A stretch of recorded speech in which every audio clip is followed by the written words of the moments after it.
Good evening, everyone, and welcome to another RRLeagues event and live stream. Today, together with TSR Transatlantic Sim Racing, we have set up a one-off evening, a one-off event with the British GT Classics, which means that the drivers signed up to this event will be able to choose between the Bentley Continental GT3 2015 season, the McLaren 650S GT3, the Jaguar G3, and the Aston Martin Vantage V12 GT3. So all of the old British classics to be run here on 3 British tracks. As you can see, first we'll go to Silverstone. Everybody doing their final practice laps there right now. Then Brands Hatch and then Donington Park. And looking at the forecast, we will be driving Silverstone in the dry, then a cloudy Brands Hatch, and then we'll move over to a rainy Donington Park to end the evening. We have 25-minute races set up for you with 12-minute qualifying sessions, so quick action, no pit stops, just sprint racing with these British classic cars. And as I said, everybody finishing up their final practice laps around Silverstone. So before we head to the track and get some visuals on who is in the server, etc., let me first do some quick promo for our upcoming massive series as every year, which is our GT3 Masters. We're coming up to the 8th edition. Everything is being prepared right now and expected to start end of August. So sign up details, etc. will be drip fed very soon. We will have live broadcasts hosted by myself. So if that's something you fancy, head on over to rrleagues.com to sign up for that series once it becomes available. And if you hop onto our Discord right now, you can already get acquainted with a couple of drivers and staff members to get you up to speed. GT3 Masters will be 8 rounds, and that's about as much as I can say right now, but it will again be a massive series with a nice prize pool. The series is being hosted or sponsored, by simlab.eu. So if you want any further info about the series, just head on over to our Discord and you will find all the information that is available right now there. And as is said here on the screenshot, expected August, so end of August, that series will start. If you want to be part of it, you can. So now let's head on over to the track and join someone who is on the track. So as you can see, optimum track conditions right now. And at the moment, 18 drivers on the server. We had 22 signups, maybe some late joiners still. And everybody has picked their car. We have a nice variety. We have some Astons, we have some Jaguars, some McLarens, and some Bentleys. So a nice variety of cars and some pretty special liveries as well here around the track. For example, for Sven Hecke, one of our regulars, you will also see some less known names for our RRLeagues community then, but TSR is co-hosting this event with us, so we have joined forces with our friends over at TSR to bring you this event in between our series to get to know each other and share some drivers. At the moment, it's Kent with a 2-minute flat 0.6 leading the timing sheets. Gruffy in second, 6 tenths behind, but everybody finishing up their laps. Let's see who's still on the track.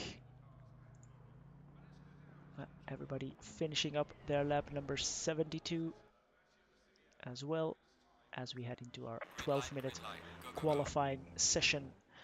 Let me quickly check if everything is running okay.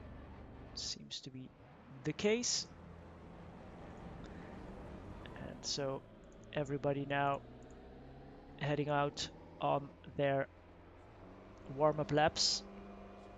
And I will get my second timing screen up for the qualifying session.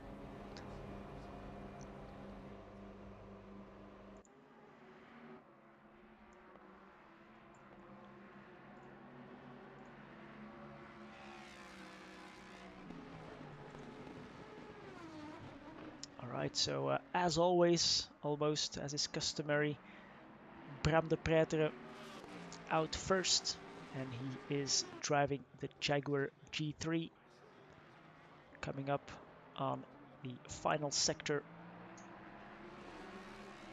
and launching himself to start his lap around Silverstone. He's followed by another Jaguar, Rob Taplin, and then Sven Hecke is behind him. But let's follow Bram and see what kind of benchmark he sets, and if any of the other drivers, saw Verheerstraten topping the timing sheets in the beginning of practice, so we'll see who can get out on top.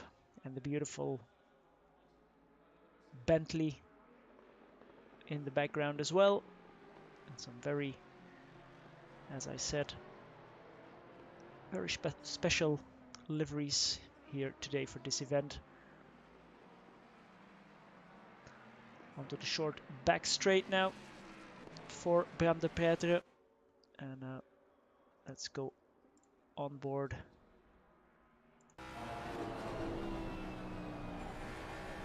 Through cops, keeping it between the white lines, that's most important.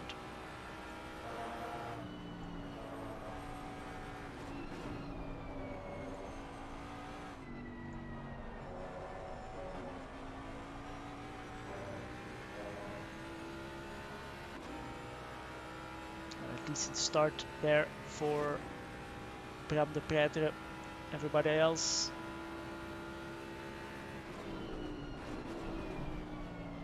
down to second here for this one.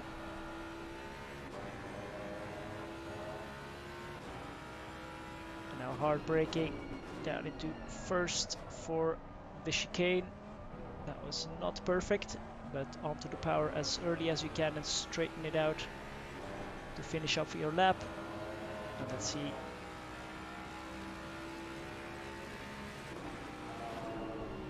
Invalid lap, I think, because no time coming in. Then in that case, let's give someone else some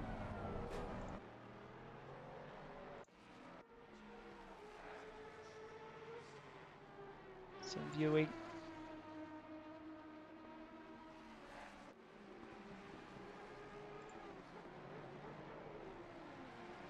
No times coming in yet, it seems, at least. No. So everybody seems like invalidating their lap at the moment. Tino de Munk for Brussels Racing in the Aston Martin. An epic car. And Bram de Pretre, time's coming in now. Oh, right. Okay, so that's why I wasn't seeing any times. Start finish is here on the so-called back straight again. Has been different, but Bram de Pretre then setting the pace with 1:59.7, only 18 thousandths of a second quicker than Amadeo de Keyser. Billen is already 6 tenths down, but everybody now starting to put their laps together. Craddock, let's see if I can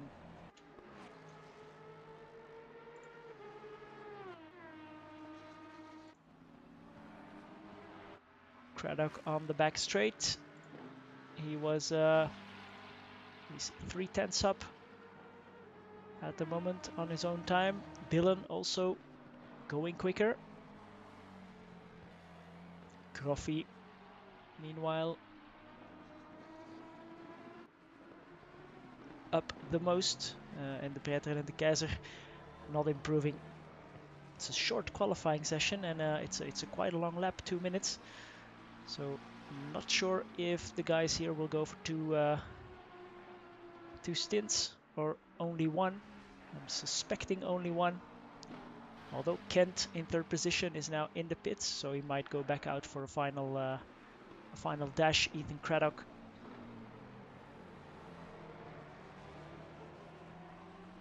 coming up to the end of the lap in the 87 McLaren. De Pretre, De Keizer, Kent, and 18 drivers on the grid right now. Let's see who is going quicker. Tino de Munk, Verherstraten as well. They are quite a ways back from De Pretre, but doing some good improvements. Let's see Tino de Munk. He's you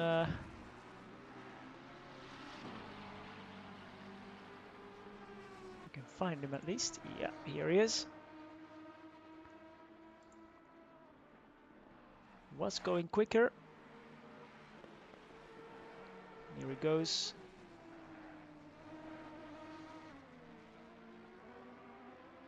Through Maggots and Beckett's.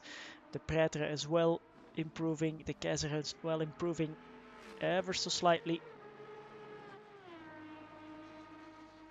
Groffy and Landreth in 12th and 13th.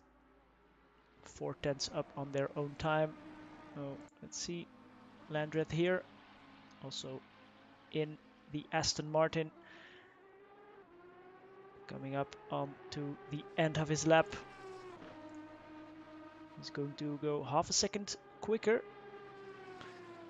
Moves up into 10th spot. It's incredibly close for the top 3. But De Pretre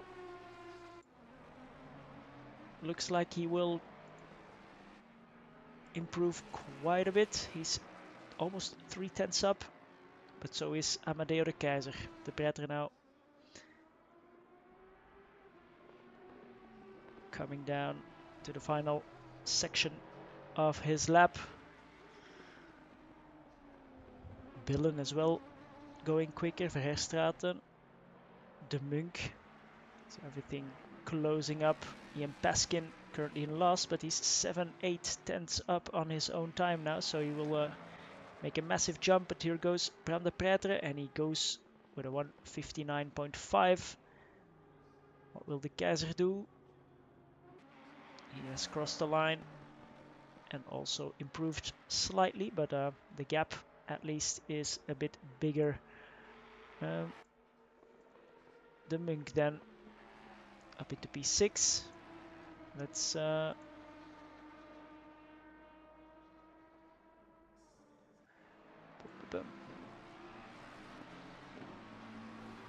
let's have a look.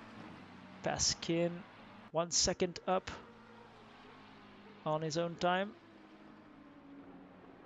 So that would give him some spots. Final section for him as well. De Pretre, De Keizer, Kent. And here comes Ian Paskin. Good final section. That will drop Mr. Steele back to 18th and last position.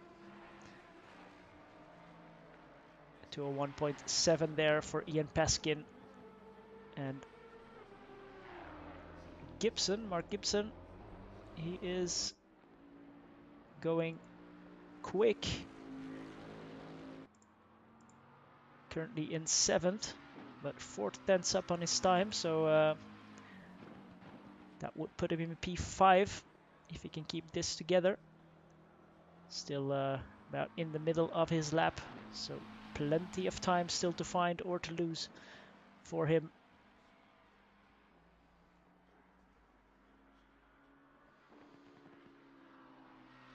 Let's go on board with Mark Gibson in the McLaren. 4 McLarens. Oh, opposite lock there for him. Not the worst place, but that will lose him some time. Let's see. Yeah, lost about 1.5 tenths. As Kent in third is improving as well. So have to keep an eye out for that. He's still in the beginning of his lap. Gibson again with a big slide. So trying to keep his car under control, and now losing, unfortunately losing all the time that he had gained. And he will stay in P7. Now let's have a look at Kent. On board, throws it in. And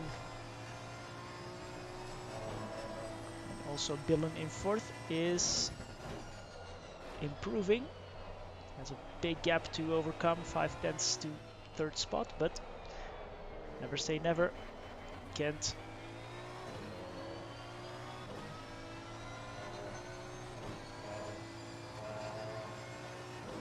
will go quicker. Can he get close to Amadeo de Keizer or Bram de Pretre? Has to get it stopped, and he does. Now onto the power as early as you can. Go, go, go.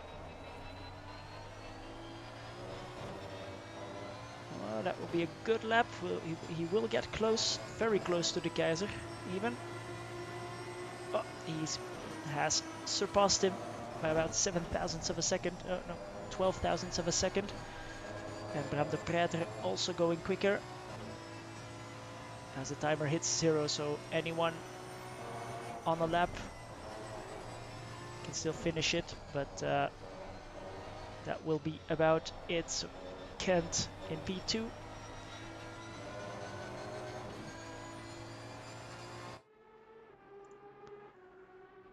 Let's see. De Pretre is in the pit, so he will not be improving.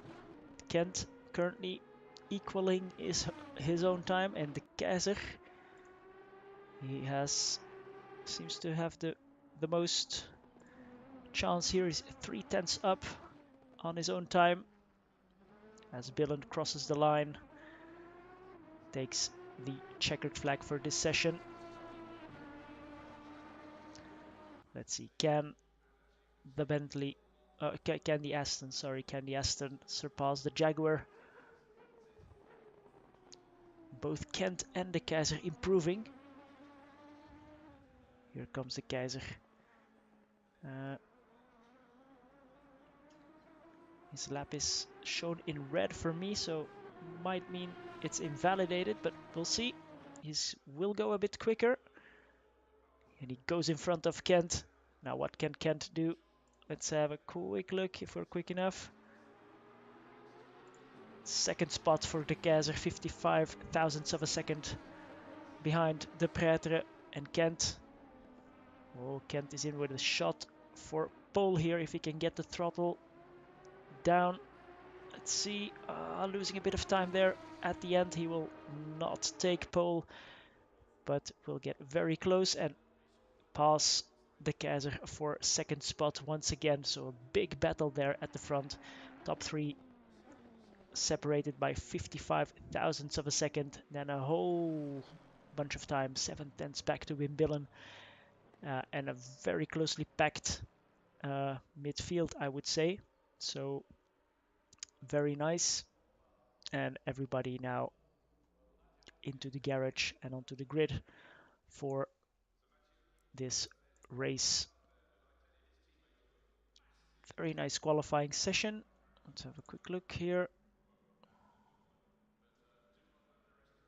If you have any questions about the race this evening or the races this evening, we will be going, as I said, to Brands Hatch next and then Donington, but first a 25-minute sprint race. And if that qualifying session was anything to go by, the battle at the front and throughout the whole pack actually will be fierce, with these legendary cars.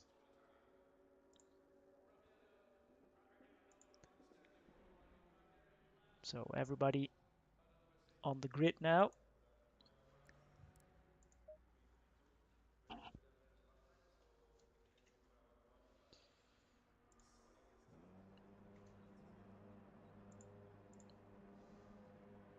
Let's get everything ready.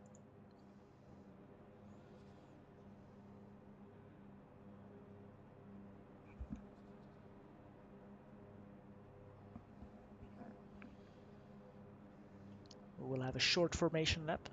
So we are starting pretty close to the start-finish straight. Let's see if we can go with the pit lane view. Everybody lining up.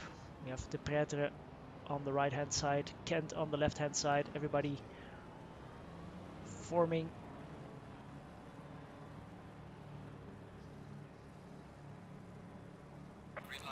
And the race at Silverstone is green, and Kent gets good start.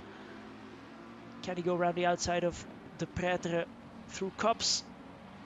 Looks like he can. Goes off the track, and it seems to be quite clean there as well.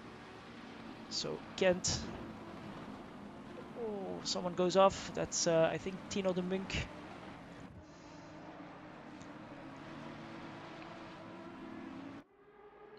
You'll have to forgive me, I don't know all these liveries, but I will give you as much information as I can. Here is our top three: Kent, De Pretre, De Keizer. So Kent getting a very good launch at the green flag and getting past in the Aston Martin. The Jaguar of Bram De Pretre sandwiched between the two Aston Martins. What do we have a bit further back? A big pack with Paul Heron in Team Jag and Verherstraten as well. Sven Hekke and Steele is in the back, but the rest of the field is very closely packed, so that means that we had a pretty clean first lap, which is always good for the action. Just to give you a quick overview, here's the track map, so everybody still pretty bunched up except for the final three cars right now.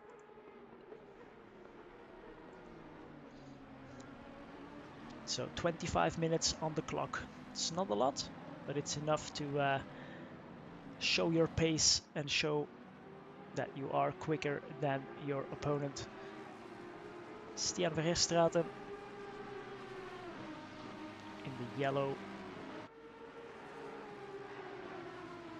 and pink Aston Martin, following Tino de Munk for 5th position.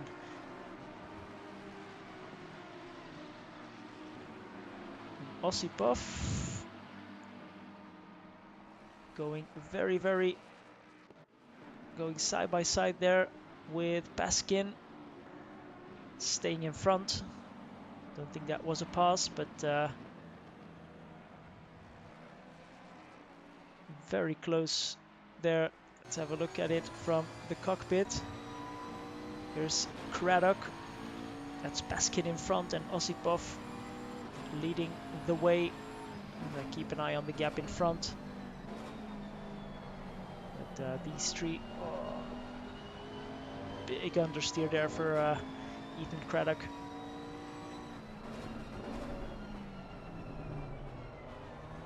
Oh, and avoiding action for Ian Paskin. Can Craddock get past side by side? As we're working lap 2 side by side still for Paskin and Craddock at the moment gets the better of him. The gap at the front is growing little by little, but I wanted to say Paul Heron with his GT3 Masters teammate Rob Taplin battling it out, both in the Jaguar. And side by side here. Can he stick it around the outside? No, he can't. So that's Heron in front of Taplin then now. They're chasing Mark Gibson.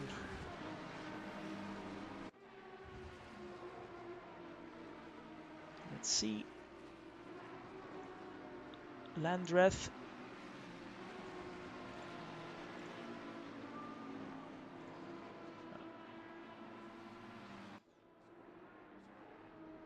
Oh. Gruffy was very, very close to Paskin just now. And has gotten past. So Paskin at the moment going backwards after a couple of mistakes. And Stefan Firlos, didn't see him yet. But he's at the back of the field right now.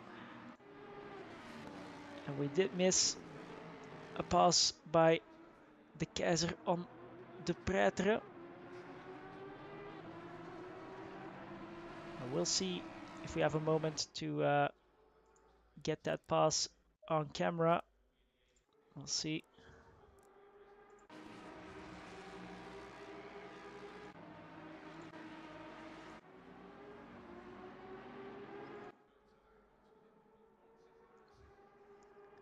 Here De Pretre is still in front. And a bad exit.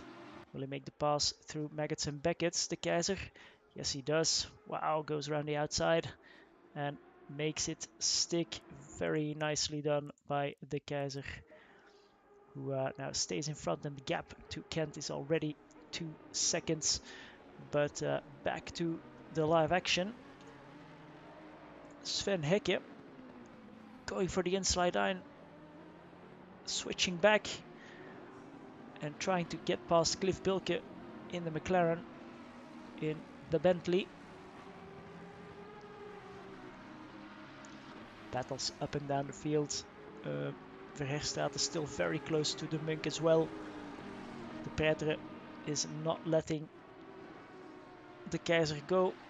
And a bit further back, Paskin as well.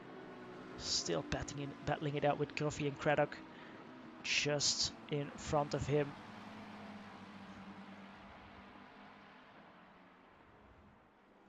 So except for Steele and Vierloos, looks like everybody's getting a piece of the action, which is always nice. And is a good start to the evening with plenty of action still to come. Only 18 minutes left on the clock for now.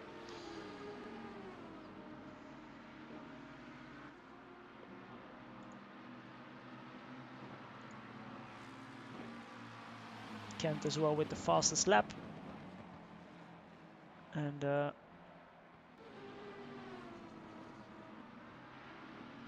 Paskin left, right and center, trying to get past Ethan Craddock.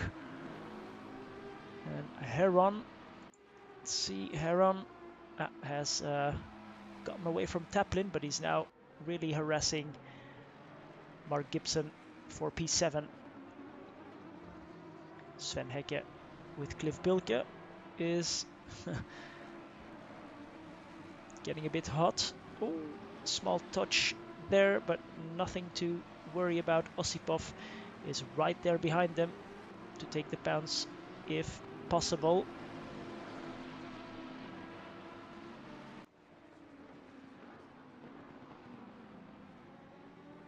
So let's go on board with Osipov.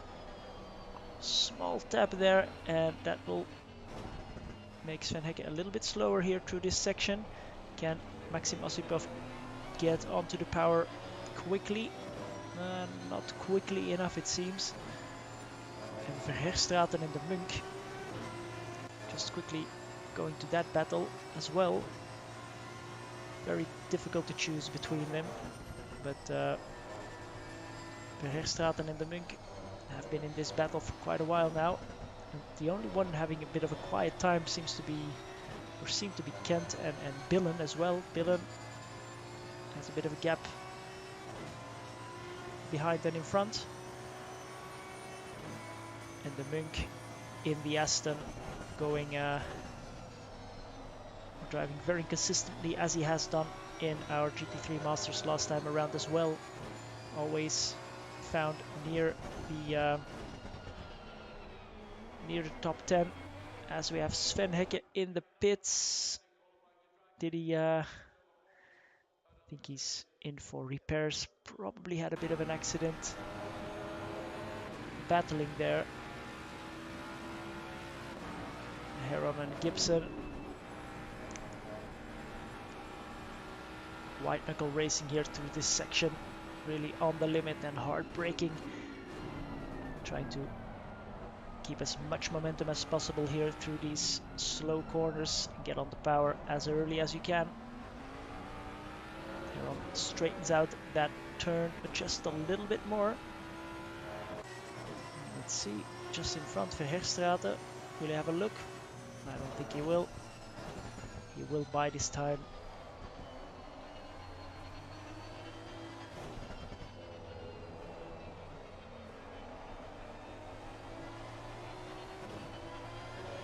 Baskin still on the back of Craddock. Now a bit of a gap to Groffy, but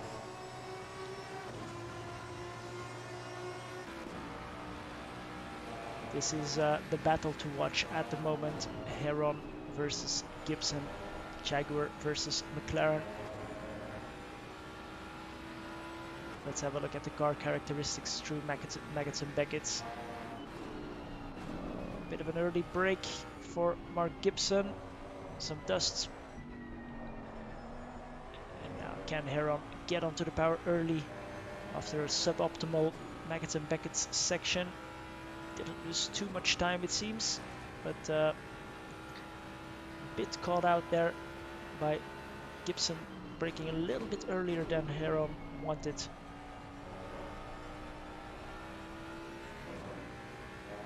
And as you can see, they have Verherstraten and the Munk right in front, so we can keep an eye on that battle as well from the onboard here.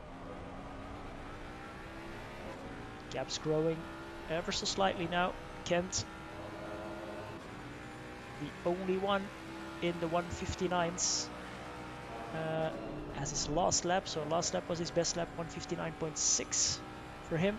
And the Keizer and the Pretre, 2 minutes 0.1 for them both. So Kent at the moment has nothing to worry about.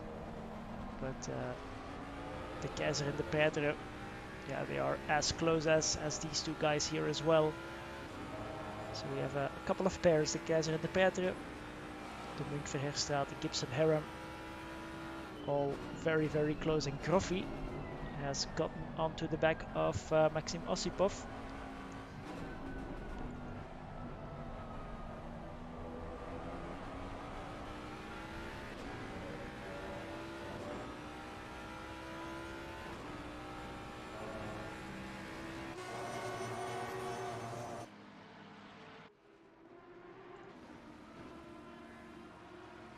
Let's have a look at that from our heli cam. And as the minutes and the seconds pass by, we'll have to see if everybody stays as patient as they are now. Landreth has closed up on Taplin again as well. And as I said, Groffy right on the back of Osipov. Pretre also closing down the gap to the Keizer at the moment. So please guys, don't do that all at once, because we can only look at one battle at one time. But these four here, very, very close. Let's give our race leader some airtime. Clark Kent at the moment.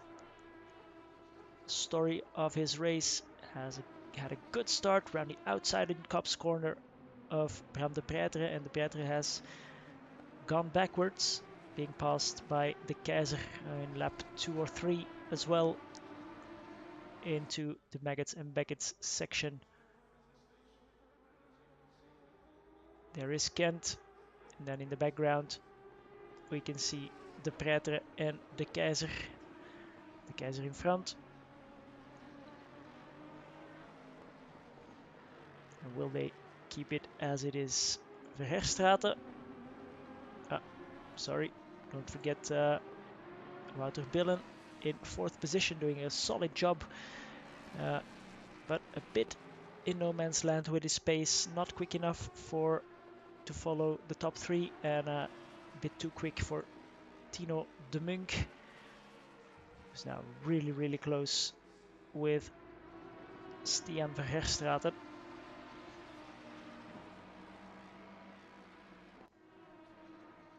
Battle of the Astons. Yellow and white and yellow and pink. Well, more pink and yellow, let's say.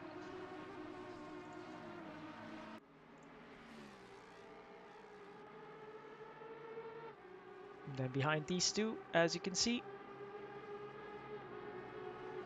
it's Gibson and Heron. Heron now only 2/10 behind, and you can see very different lines through most of the corners for Heron and Gibson. So that makes it a bit more difficult, I think, for Heron to find a spot to get past. He needs to learn Gibson's lines and try to find a way there to have a lunch maybe somewhere later on in the race. 10 minutes only left on the clock here. And Taplin and Landreth very close as well. Taplin in the Jag, Landreth in the Aston Martin. Cliff Bilke at the moment is in 11th position. There he is in the McLaren, followed by Jorgen Graffi. Then it's Maxim Osipov, 2 seconds back. Ethan Craddock in 14th position. Ian Paskin is 15th. Simon Steele in 16th. Stefan Firlos in 17th. And Sven Hekke back. Oh, no, he's still in the pits, sorry. In the pits and in last position at the moment.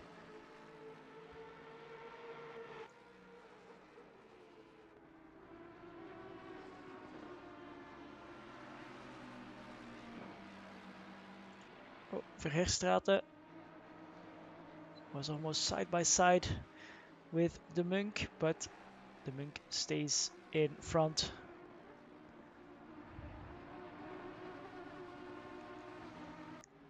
Very nice battle here for these two. And we'll see if this running order will stay more or less the same throughout the next races, or if someone has done a lot of practice on one of the following 2 tracks.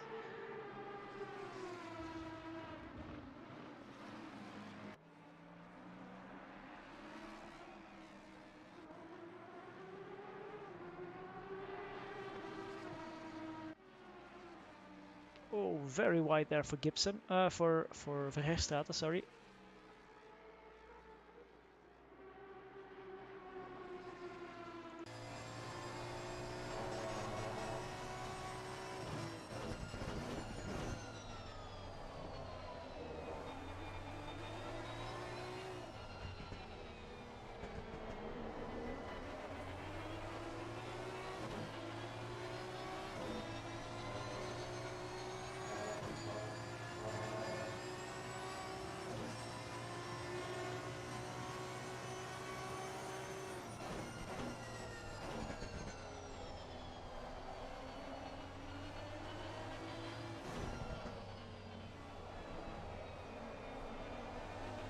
Can Verherstraten and Heron find any way past their opposition in the next 7 to 8 minutes?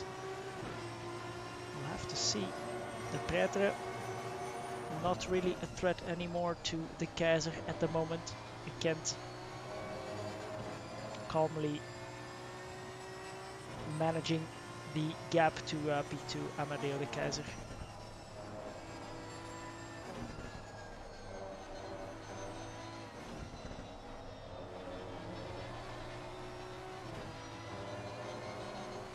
Of course, de Munk and Verherstraten, that's 2 Astons, so identical cars normally, only probably a different setup. Whereas Heron and Gibson, of course, are different cars with different characteristics.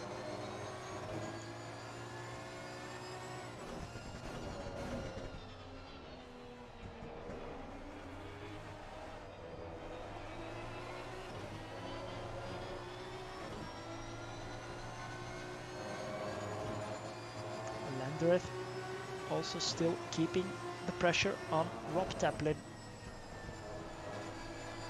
Just inside the top 10.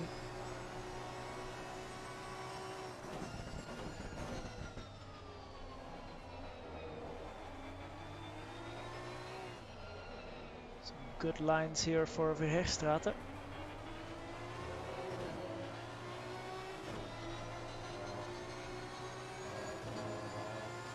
Could possibly get some extra joiners for the next race, if I'm seeing that correctly.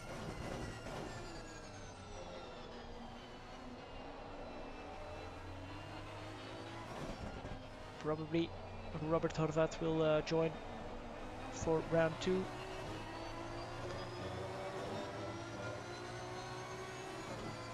But let's focus on this race first. 5 minutes left on the clock.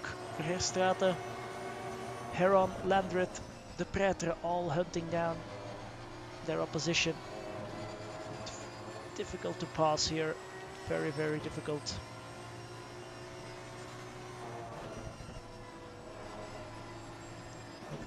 Any mistake by one of these leading drivers will give their opposition the upper hand. So very tough. It's a short race, but I think a lot of concentration needed. And De Pretre has taken out 0.4 of a second out of the Keizer's lead on him in the last lap. So also something to keep an eye out on. And Craddock versus Osipov. Craddock in the McLaren. Here they are almost side by side down Hanger Straight. Will the action or will the overtakes come from more the back of the grid? That is very, very possible. Also Landreth, as you can see here, only 2/10 behind now. Verheerstraten 3/10, De Pretre 4/10 behind only.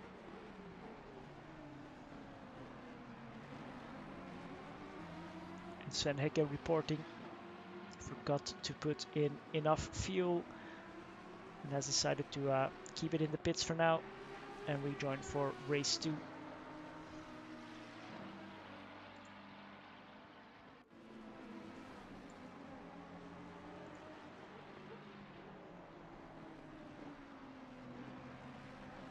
And while everybody is enjoying Le Mans, why not keep this broadcast on your second screen? Plenty of close action and fast and short, which is the opposite of Le Mans.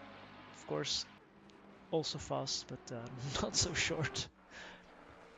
And here we have De Pretre and the Keizer. 2 minutes and 20 seconds left on the clock. Let's see.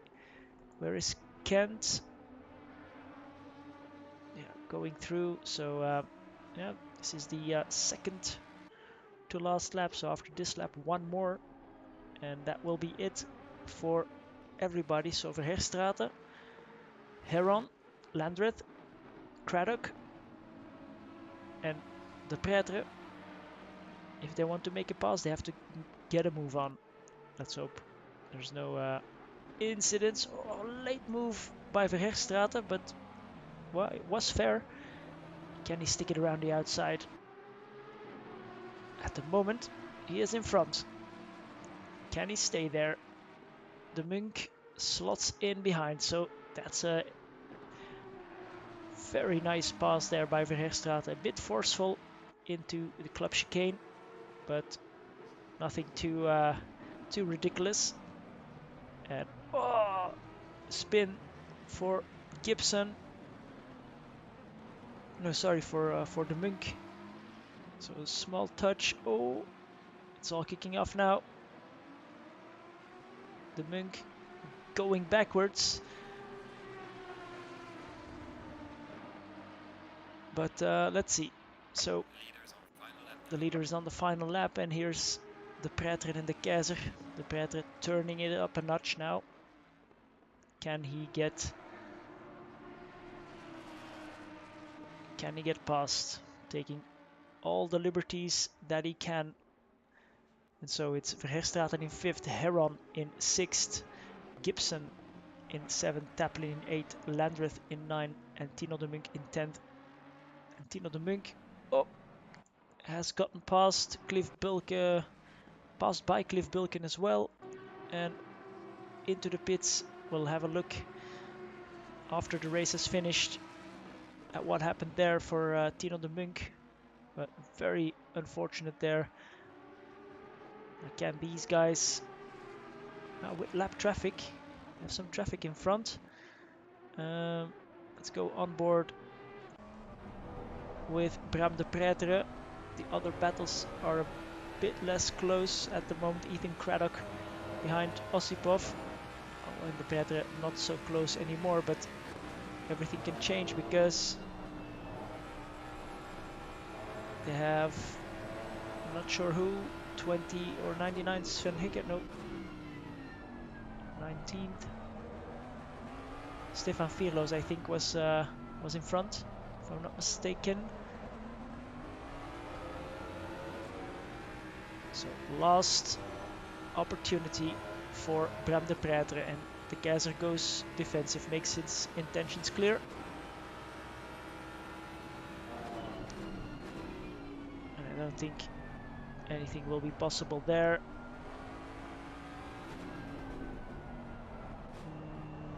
No. So here is our race winner. Charlie Kent wins race 1 here in the British Classics special event. The Keizer and the Pretre finish in 2nd and 3rd. Wim Dillon will finish the race in 4th. Verherstraten finishes in 5th position. Gibson in 6th. Rob Taplin in 7th. And as you can see, everything's still quite close. Landreth just behind, but finishes in P8. Cliff Bulke making it up into P9. Paul Heron in 10th position. So something happened there as well. Gruffy in 11th. Osipov and Craddock. Craddock is right behind.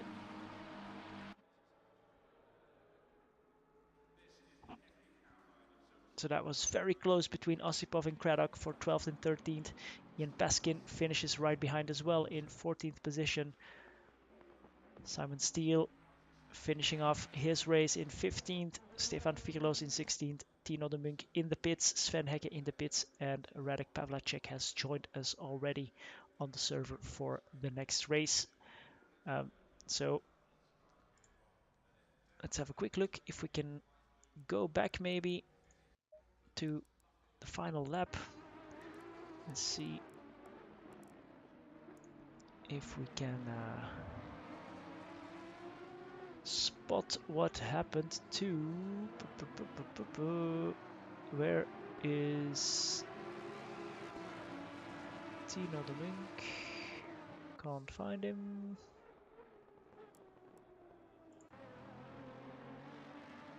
Here he is. So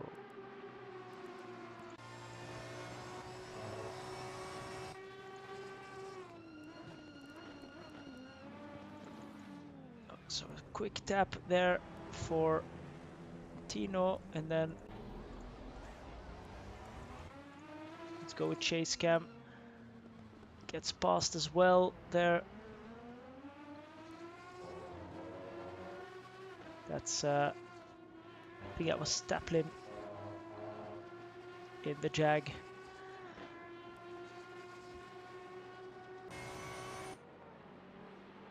And then a bit further. Oh, just stopped. Okay, so yeah, well, bit of frustration there. Seems like for Tino de Munk. And Heron, he finished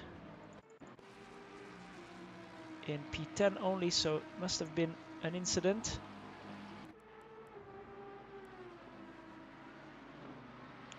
With Mark Gibson, he had gotten past Mark Gibson side by side through Club Chicane. So everything kicking off on the last lap there. Ooh, very, very close.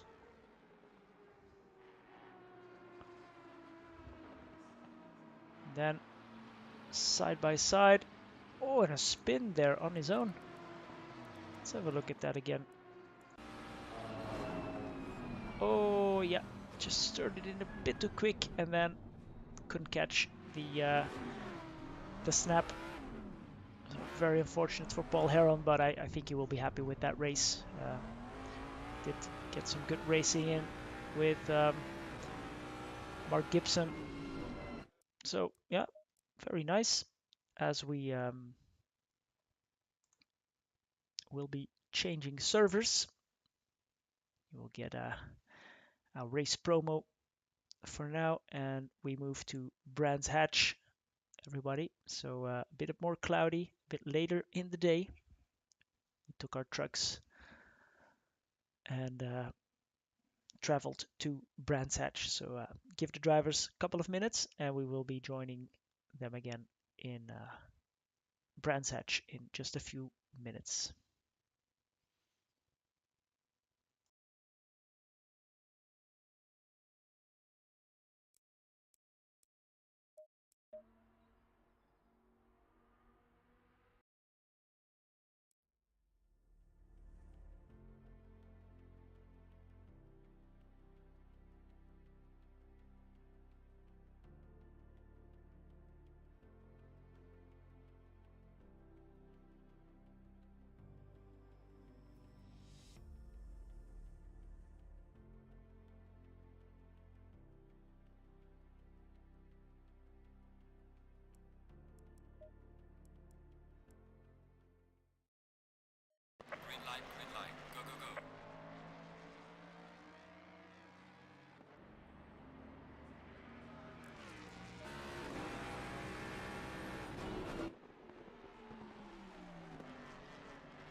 So as we gear up for the Brands Hatch round, everybody finishing off their 10-minute practice session. And the man we didn't see enough of, but race winner at Silverstone, Charlie Kent, will get some on-screen action for now.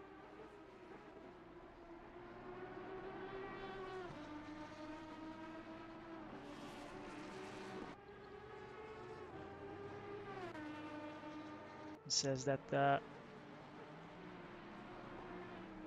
the Aston he's driving, rocket ship on the straight, so that was his getaway and his advantage over Bram de Pretre to get in front. And everybody seems to have enjoyed that first race, so anything is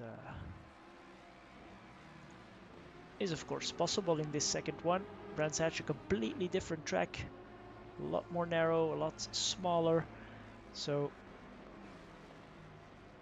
a lot more chance for mistakes for sure. In a ways, at least for me, provides some great action in the later stages of the race, where everybody starts making some small mistakes maybe, and chaos can ensue.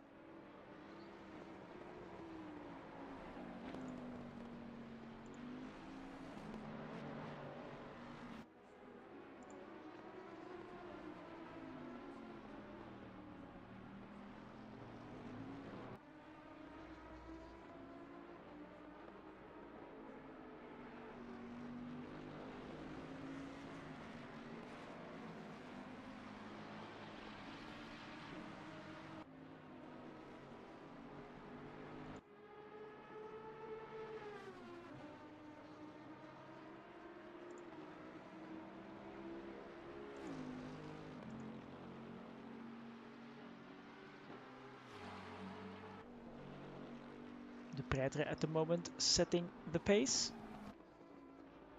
And we have Mitchell Smith joining us all the way from down under in Australia in the Bentley without any wheels. So let's hope that gets fixed before we start qualifying. And Radek Pavlacek had already joined us for the end of the Silverstone round. Normally Robert Horvat should also be joining the server very, very soon, if I saw that correctly. So we will have a couple of more drivers here for the hopefully final 2 rounds of this special event. If you enjoy what you see, head on over to rrleagues.com or TSR, Transatlantic Sim Racing websites and discords to get all the information on events, series coming up where you can join. It's not always only GT3 events.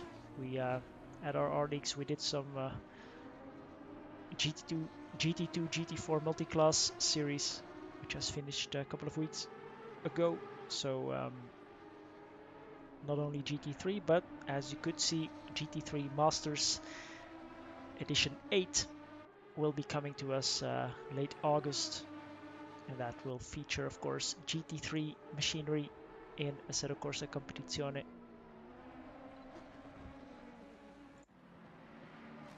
Jordan Gruffy didn't get a lot of airtime at Silverstone, but he was one of the cars, I think, improving in those final races. Now recognize his Jag, so he was one of those cars getting some extra positions at the end, as Robert Horvat is on the server as well. So we have lost someone.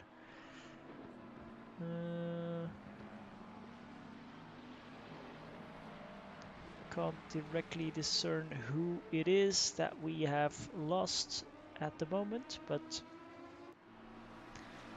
that can all still be rectified before the start of qualifying or even the start of the race.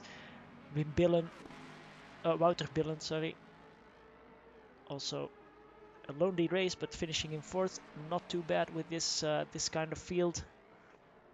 So he will be hoping to maybe get a bit closer onto the top 3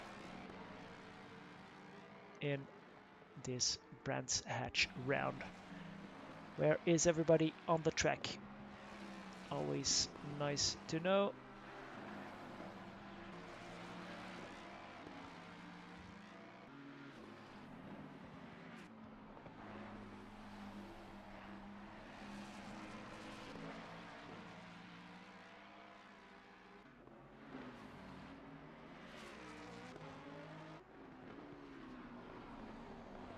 So most of the guys in the pits.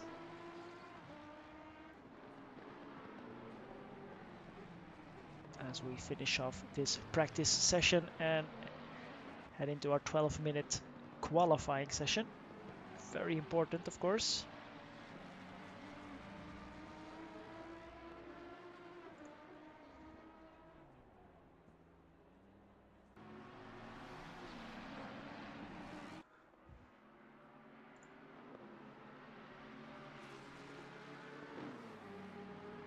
It looks like Mitchell Smith in the 888 Bentley had planned to join us a bit earlier, but due to time zones got a bit confused and came an hour late. Everybody is keeping it on the track to get the final practice times in. Now, let's hope they that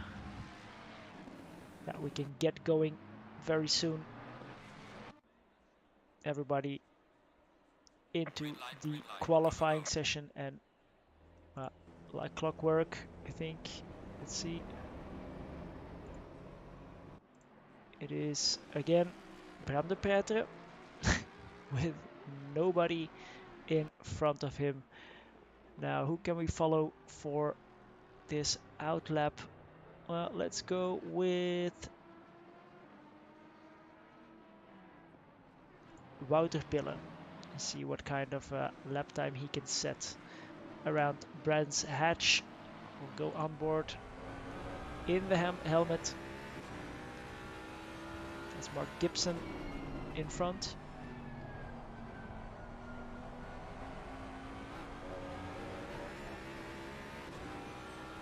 A bit of patience is required, as always, on these outlaps, but not too big of a field for this event, so that's not an issue. But once you go to the 35-40 cars we have on the GT3 Masters, then this outlap becomes crucial to get some clean air.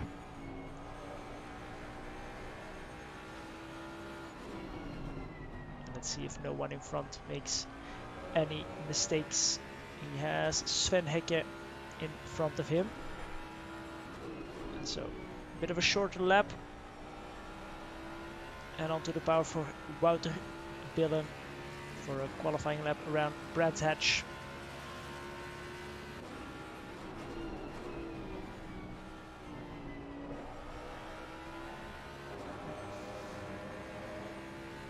Into the gravel ever so slightly.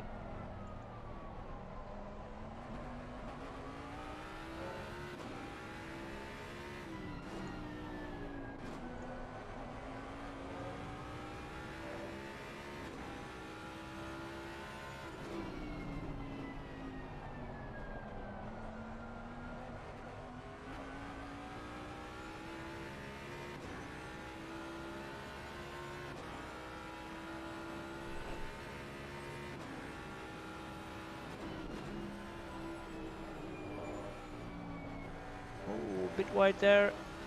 Don't think that lap will be valid, most probably. And again, quite wide here. That's what you get at Brands when pushing. That grass is very tempting. And first laps will be coming in very soon.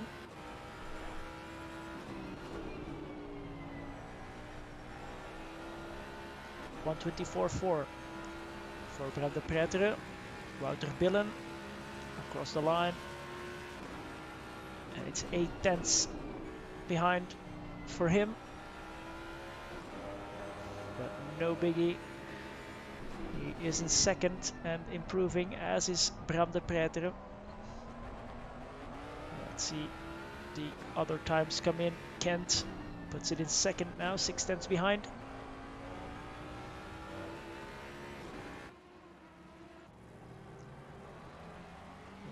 Jordan Groffi in the first sector.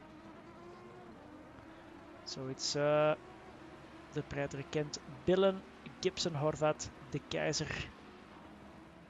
And then already 3 seconds back to Filos, Pavlacek, Landred, and the other half of the field still having to set a lap time.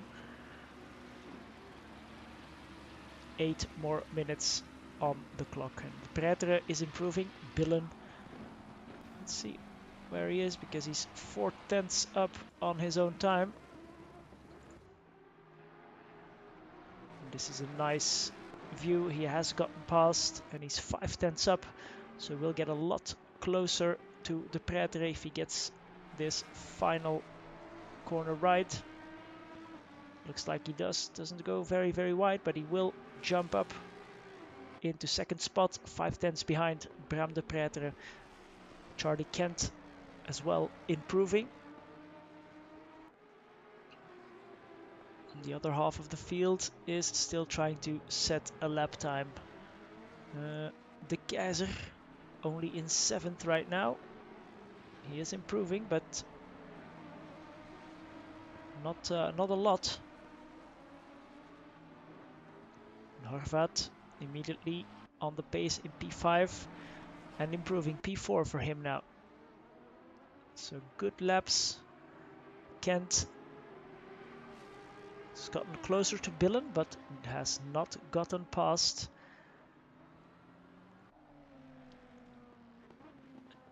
De Keizer as well, but he's off into the grass. Tino de Munk then.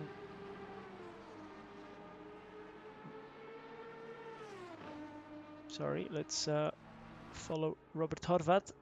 He is in the McLaren, improving by 2.5, 3 tenths, just like Paul Heron in 4th position, just in front of him. So this will get very close. Wouter Billen in the pits. And Cliff Bulke 1 second up on his own time, so he will improve. He's nearing the end of his lap as well. So we'll see Bulke jump up the order from 12th to P5. And Horvat almost at the end of his lap as well as Heron. They are together on their lap. Here they are. And Horvat improving just a bit, but Heron jumps into P3. Very nice lap there by Paul Heron, and Sven Hegge is also doing quite well, as is Landreth, 18th at the moment, but half a second up on his own time. So everybody has gotten their banker laps in. Can anybody still make some good improvements? The field is quite close, but at the front again, half a second between De Preter and Billen. Can Kent and De Keizer get close enough? As close as in Silverstone. Seems like most of their practice at the moment, that's what it looks like, has been on Silverstone and Brands Hatch, and maybe Donington at the end didn't get as much love. Sven Hegge 2 tenths up. Here he is in the final sector, still improving, and around the top 10 mark. Times are very close, and Paskin is improving. Hegge, De Keizer and Landreth all improving slightly, but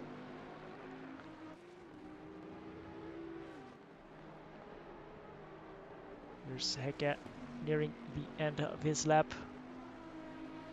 And he will make a big jump to 6th, 7th position. Yeah, 7th position. Great lap from him and Jordan Groffi, Tino de Munk. We are in the first sector, but Let's see. Graffi in the Jaguar as well. Tino de Munk 4/10 up. So the whole field bunching up, but at the front, nobody close to touching Bram de Pretre. Although Kent is now 2/10 up on his own time, so we'll have to see. But first, let's see what Graffi and de Munk can do. The Kaiser is almost a second quicker now, so he is finding some pace as well. He will go into the top 10 if nothing happens. 3 minutes left on the clock. Let's see. First, Graffi across the line. Graffi from 11th to P4. Very nicely done. Tino de Munk across the line goes to P12. Mark Gibson then has only just started his lap, and the Kaiser has gone up into P8, and I don't think he will be going out again. He might. Pavlacek, we haven't seen him yet, and he is improving. He needs to improve. 16th at the moment. But that lap from Wouter Billen not improving at the moment. Pavlacek across the line. And he stays in 16th. That lap was invalid.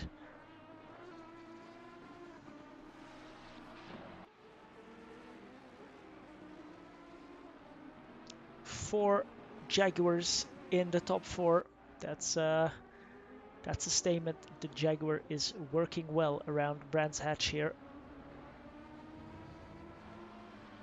And the Astons, not so much. Kent and the Kaiser clearly a bit more off the pace. And Rob Taplin as well as Tino de Munk. Taplin into P10 and Tino de Munk, let's see, also across the line, P7 for him. So look at how close it is. P5 all the way down to P14, covered by 1 second. So any small improvements there in that region can gain you a lot of spots. Here's Pavlacek is again nearing the end of his lap. Can he keep it together? He's 3/10 up. That will give him at least one position to start in front of Stefan Vierlos, but he is himself also improving. Up into P15 for Pavlacek.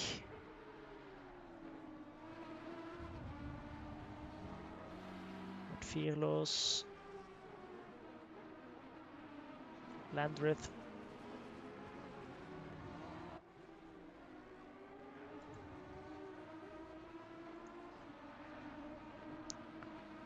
Heron as well improving. Let's see, where is Heron? Only just starting his lap. Kent as well. Graffi up into P4. No, that was already the case, sorry. But Pavlacek here again, half a tenth up, so he's getting into the groove for this race as the timer hits 0. So everybody now on their final laps. De Pretre is not worried, he's in the pits, so he can't defend himself if anything goes wrong. Billen is improving. And Kent jumps up into P2. I just want to say he was improving.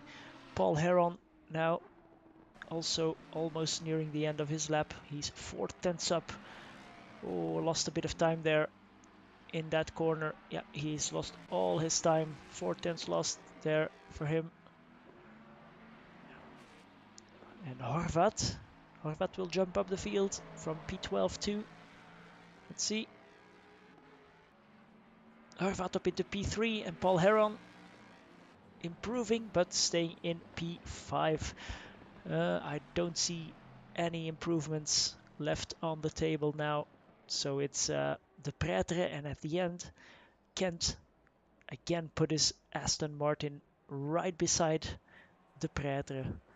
So very cool to see as we again get ready for a short formation lap. So it's the Prêtre and Kent on the front row. Horvat pulling it out of the bag there at the end of the session for P3 together with Wouter Pillen in the second row, then Paul Heron, Jorgen Graffi, Bulken and Gibson, then Tino de Munk and Amadeo de Keizer, Hekke and Taplin, Verherstraten, Peskin, Pavlacek, Vierloos, Landret, Steele and Osipov. And I think we have lost Mitchell Smith from the server. I'll have to see if there's any indication as to why. No, can't really discern why that is, but no worries. We are ready for 25 minutes around Brands Hatch.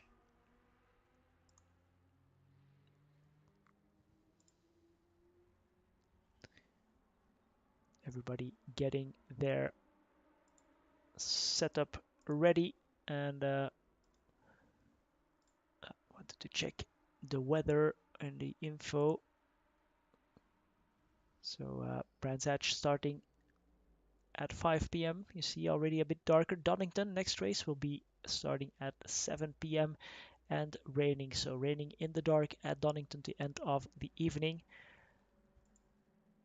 Not a bad place to do that.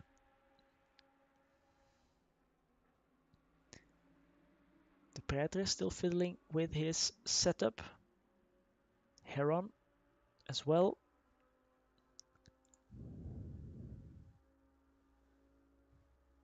Let's go with the helicam. Very nice shot of the whole field.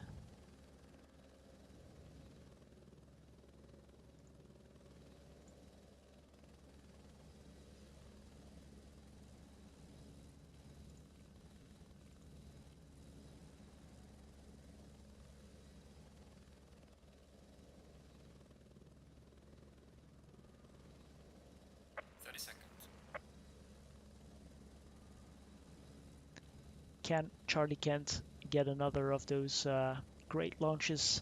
It's a very short way to the first corner, of course, but maybe breaking into T2 might be an option.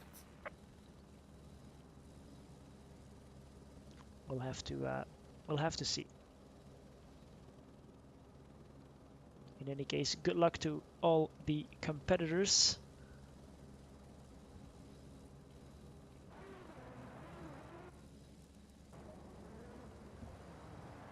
So there we go.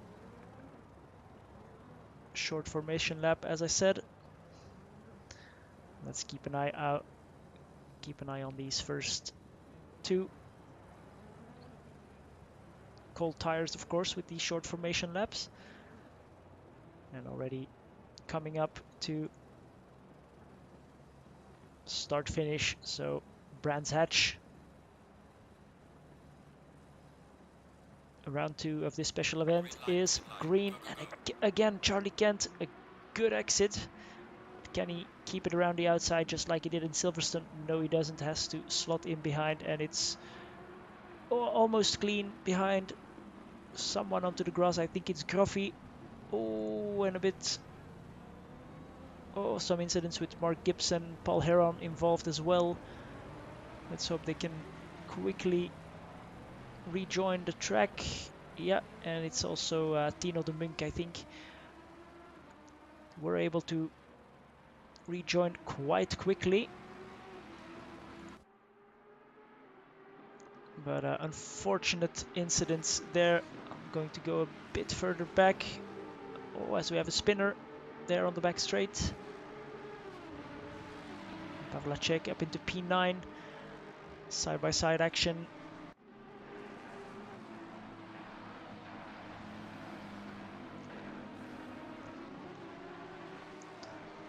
Right, so everybody has got going. And Ian Paskin at the moment is in last position, but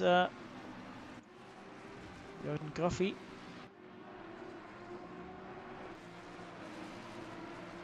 And everybody still pretty bunched up.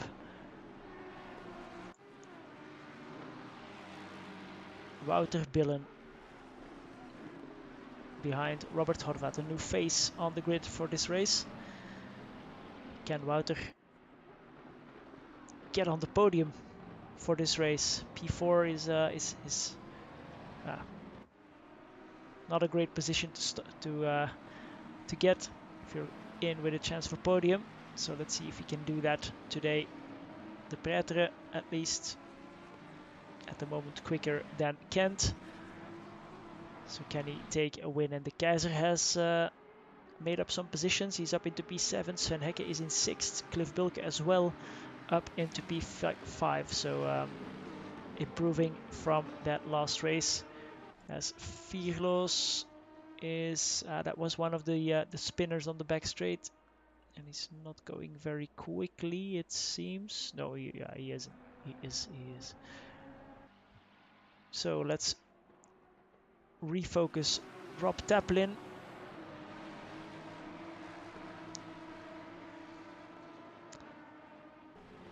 Following Steele and Heron. Wow, Heron just behind Osipov. And I think it's worth going on board as Tino de Munk goes around the outside, possibly. No, he has to slot back in behind. And Sven Hekke.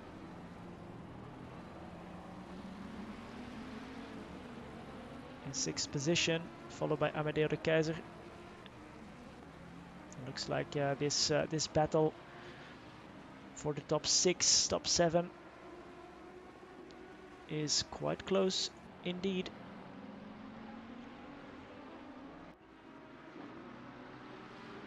Here you can see that whole field streaming past, and Pavlacek in 16th. Had a bit of a mare at the start, now trying to claw his way back up the field. 1.5 seconds is the gap already in the front.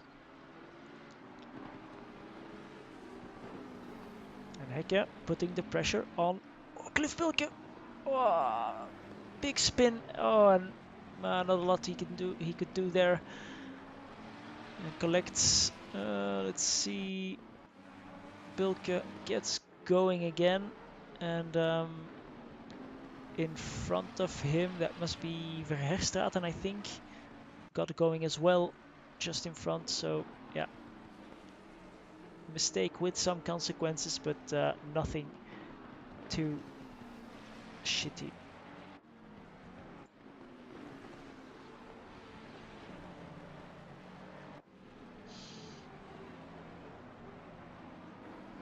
As I said, more room for mistakes. Well, less room for mistakes on this track. And Bilke dropping back to P7 now. Sven Hekke up into P5. Can he keep that one? Very eager to see that.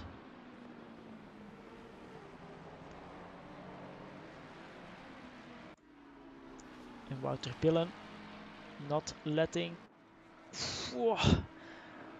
Wow, what a save by Billen.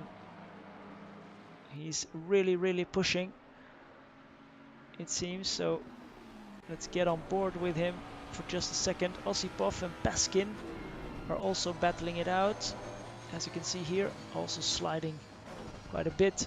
Oh, as Graffi is off there, I think, or is it the Keizer? And there's Pavlacek in front.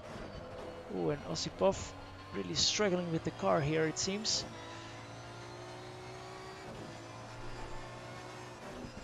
So everything kicking off. The Keizer now in 18th position.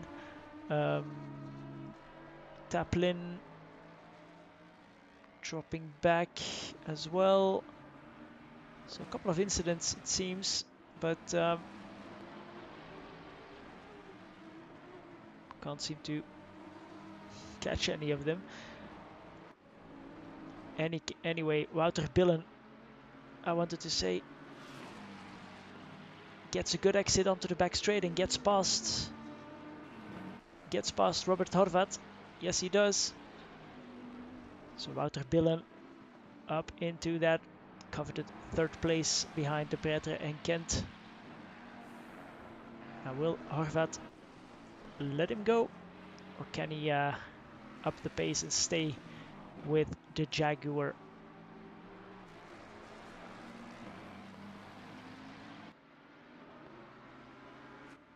Coffee versus Bulke as well, heating up. But a good pass for Wouter Billen, and fastest lap of the race for Charlie Kent. Brings back the gap down to 1 second.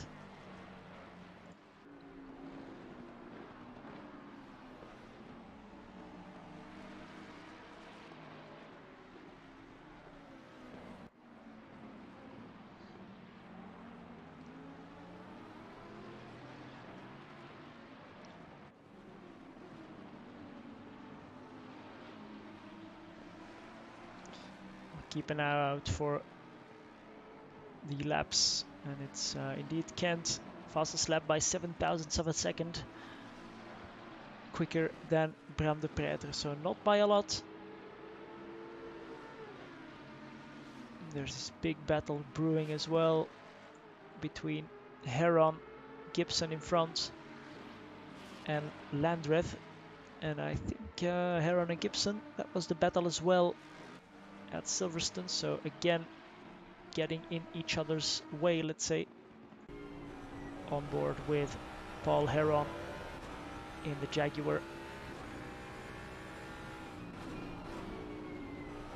I would almost call it Grello, but this is very yellow, not so much green.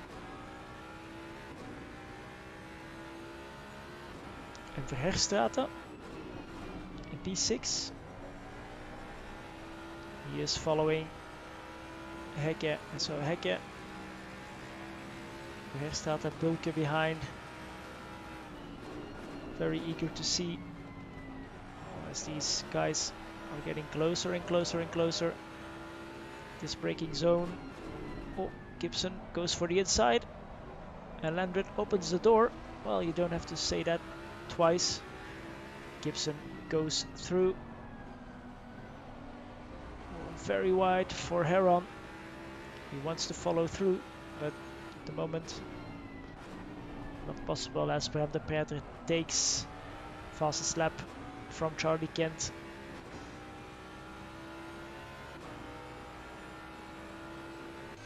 Let's see, the Keizer up into P17 already. He is behind Rob Taplin. Can he get past? I love these onboards. But you can see the Keizer steering is a bit to the right, so he did have some touch with another car or the wall. And he's not, you can see it in his driving, he's not really at ease with the car. Not at one. Taplin at the moment, running away from him. Baskin.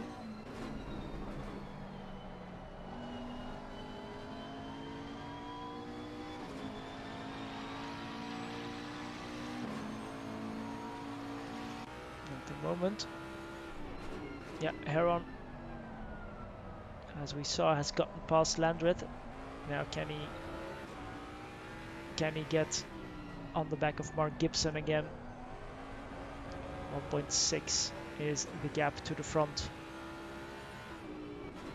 Sven Hekke setting some good lap times in the only Bentley. Yeah, the only Bentley on the track is in P5.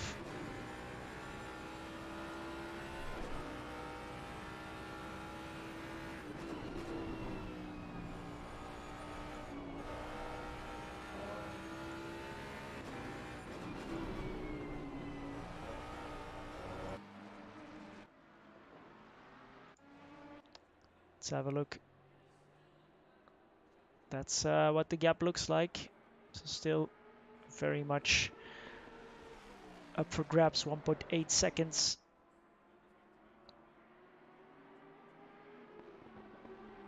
And the closest battle, Heron versus Gibson. Although Verheerstraten and Bilke, they are closing up on Hekke ever so slightly. And again, fastest lap for the Pretre. So really putting the pressure on Kent. Trying to avoid that he can make it 2 out of 2 this evening. Landret losing touch of these two.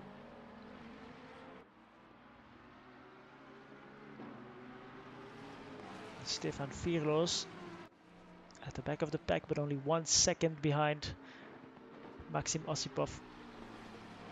We are halfway through, not over yet. And indeed, we are already halfway through, so as I said, latter half of Brands Hatch always provides something special, unexpected, etc. So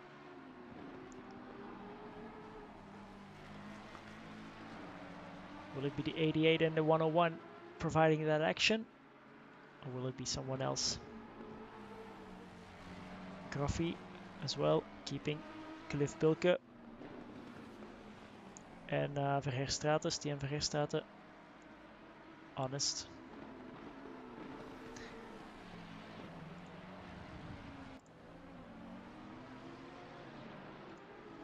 Let's have a look.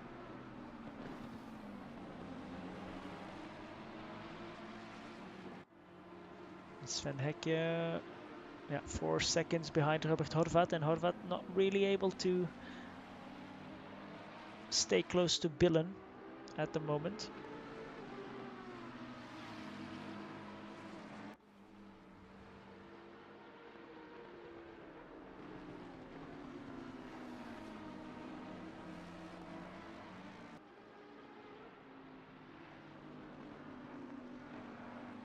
A bit of a mistake, 2 mistakes there for Bilke, pushing maybe just a little bit too hard and losing time in the process. He has Graffi right behind, and then Verheerstraten. Let's see. He is, let's see, last lap, 1/10 quicker than Sven Hekke. Let's compare the two once again when we cross the line. 1:25.9 and 1:25.5. So Verheerstraten getting closer and closer. And Ian Paskin also moving up. He's putting the pressure on Tino de Munk.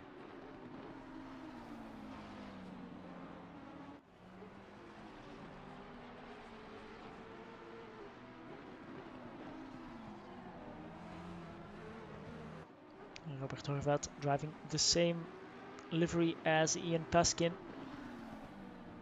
Luckily, they're not together on the track. And I'm starting to know some of the liveries and who's driving what, so that can only help in dark and rainy Donington in just under 15 minutes already. Oh, and Graffi, Paskin as well, very, very close. But Graffi and Gibson. No, sorry, Graffi and Bilke. Graffi goes past. Yeah, he does.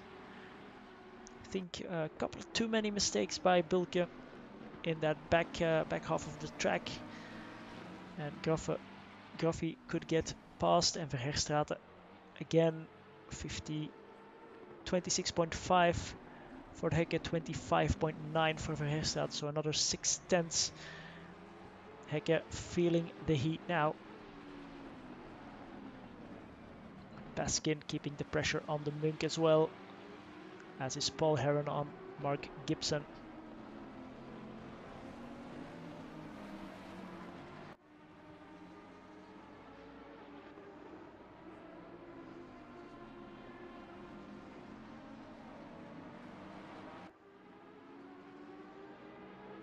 See Baskin.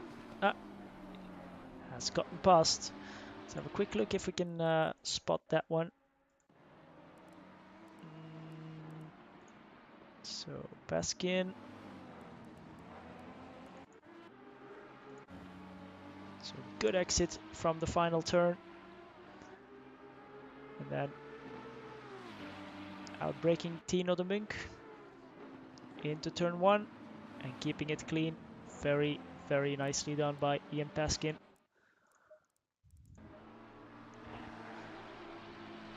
So, have a quick look. Closest battle right now is between Verherstraete and Hecke for P5.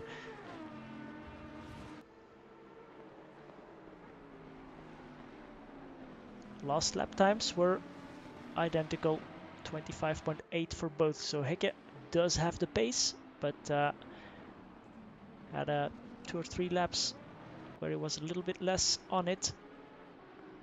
Now it's money time, 7 minutes left on the clock.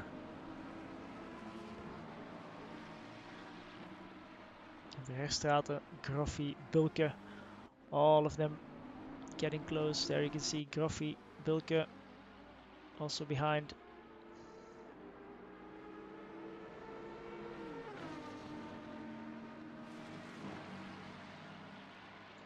Let's go on board with Stian Verherstraete.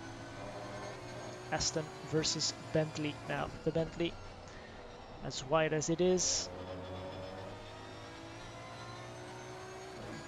possibly a bit easier to defend with around this track, but I've always loved driving the Bentley around this track, to be honest.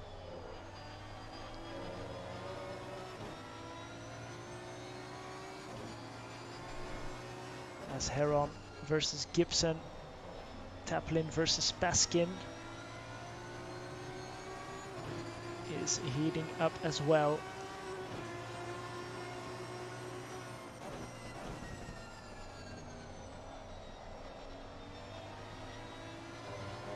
Hecke hitting his marks and losing 2/10 on this last lap, but keeping Verherstraete behind. That's what counts.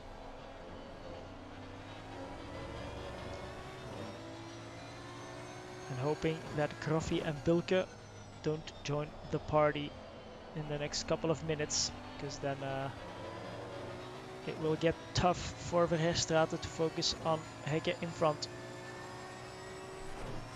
Adjusting the brake bias, I saw.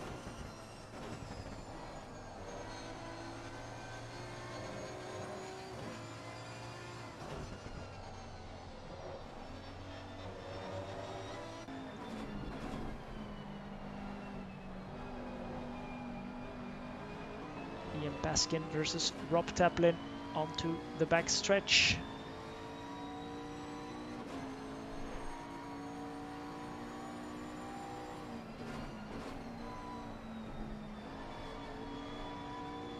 And 5 seconds, the gap, or 4 seconds, sorry, the gap at the front.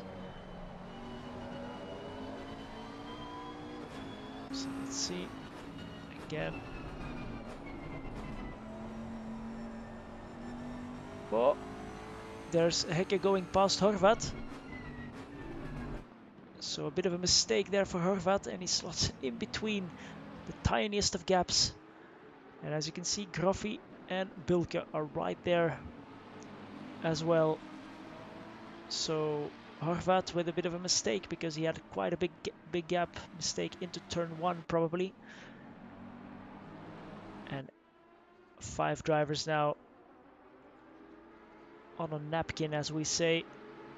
Verherstraete side by side with Horvat. Can they make it through the fast right-hander? Looks like they can, and Horvat stays in front. Let's go for the helicam for this. Oh, a bit wide there for Verherstraete, and Groffi now on the inside for the next right-hander.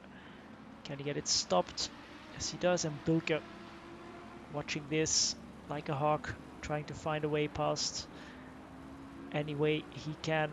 Sven Hecke up into P4. What a race for him.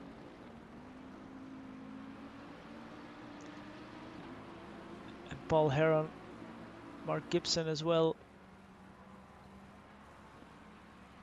Heron has just gotten past Mark Gibson. So that was a almost race-long battle as well for him. Let's see, can Sven Hecke hold out for another 3 minutes? Where's Bram? At the end of the, another 2.5 laps, probably 2 laps.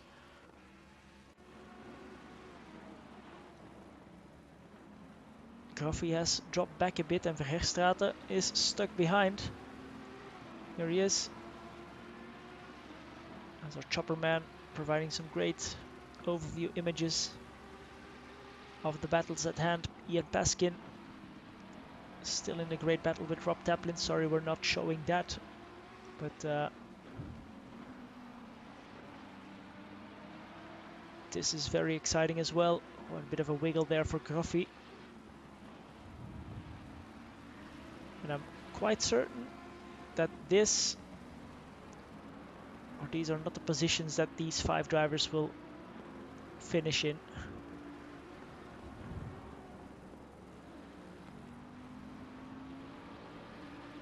Let's quickly go to Paskin versus Taplin.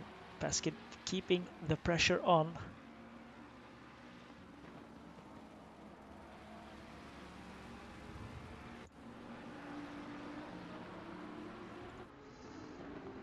Here it is, Sven Hecke, Robert Horvat, Jurgen Graffi, Stian Verherstraete, and then Cliff Bulke. Oh, just the smallest of touches there from Verherstraete. Pavlacek as well, up into P13 so far, so good recovery drive from him.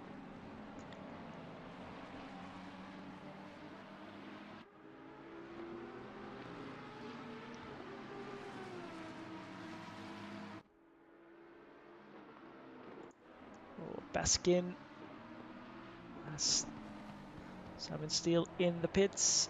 Paskin not finding a way past, unfortunately for him.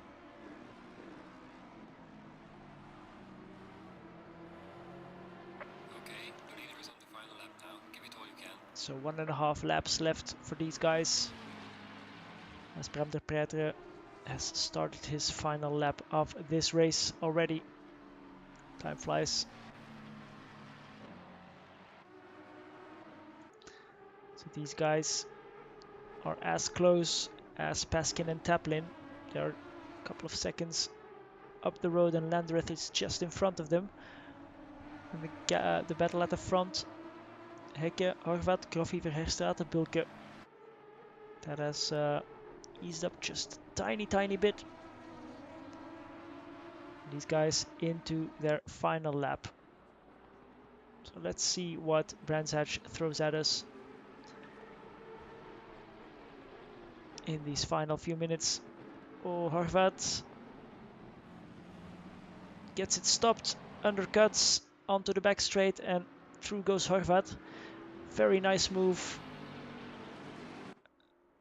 Hecke flashing his light, so I hope there wasn't any unfair business, but didn't look like it, at least not that I saw. And so here is Bram de Pretre already finishing up this race. Charlie Kent also finishing in P2. Wouter Pillen, it will be P3 for him. And Robert Horvat, in the end, seems to be finishing in P3, although Sven Hecke still had a look.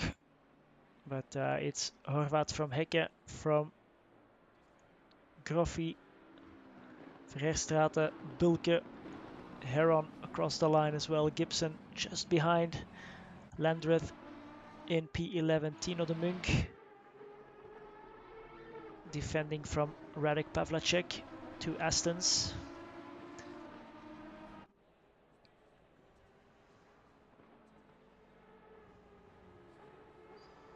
And Ian Paskin got past Rob Taplin in the end. Not sure if we saw that. Might be misremembering, but we'll have a look at that if we can find that. De Keizer already finished the race 16th, Osipov 17th, Stefan Virlos finishing in 18th spot, and Simon Steele in 18th position. So let's see if we can spot, what was it, Paskin? Yeah.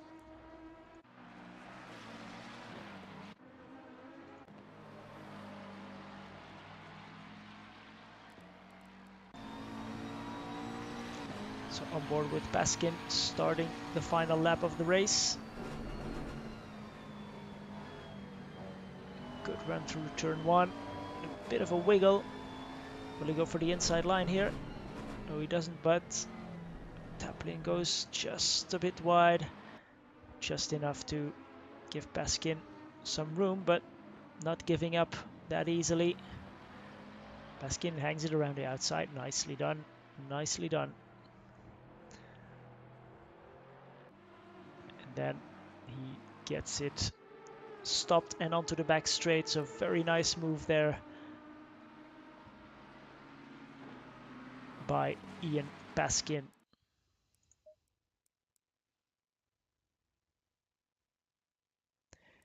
So everybody now will again leave the server and rejoin for the final round here. And that will be from Donington Park in sunset in the rain. So another cracking race coming up in just a few minutes. So feel free to take a quick break, check out Le Mans, check out soccer, and then we'll see you back in about 5 minutes time for the final round of this special event by TSR and RRL.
So here we are already with some live images from Donington Park.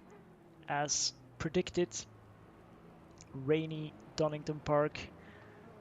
It's 7 p.m. The track is wet and it will stay wet for the next 30 minutes.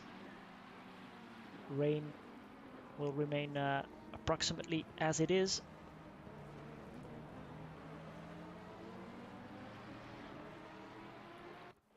So everybody getting a feel for the track, maybe adjusting some tire pressures and some setup changes for this one.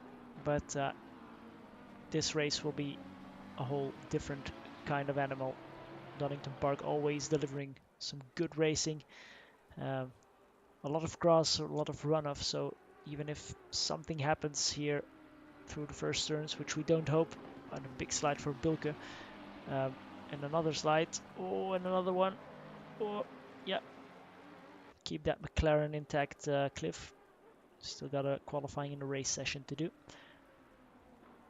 So a lot of opportunities for mistakes, but as well quite some runoff to recover quite quickly. So we'll have to see if that that makes any difference.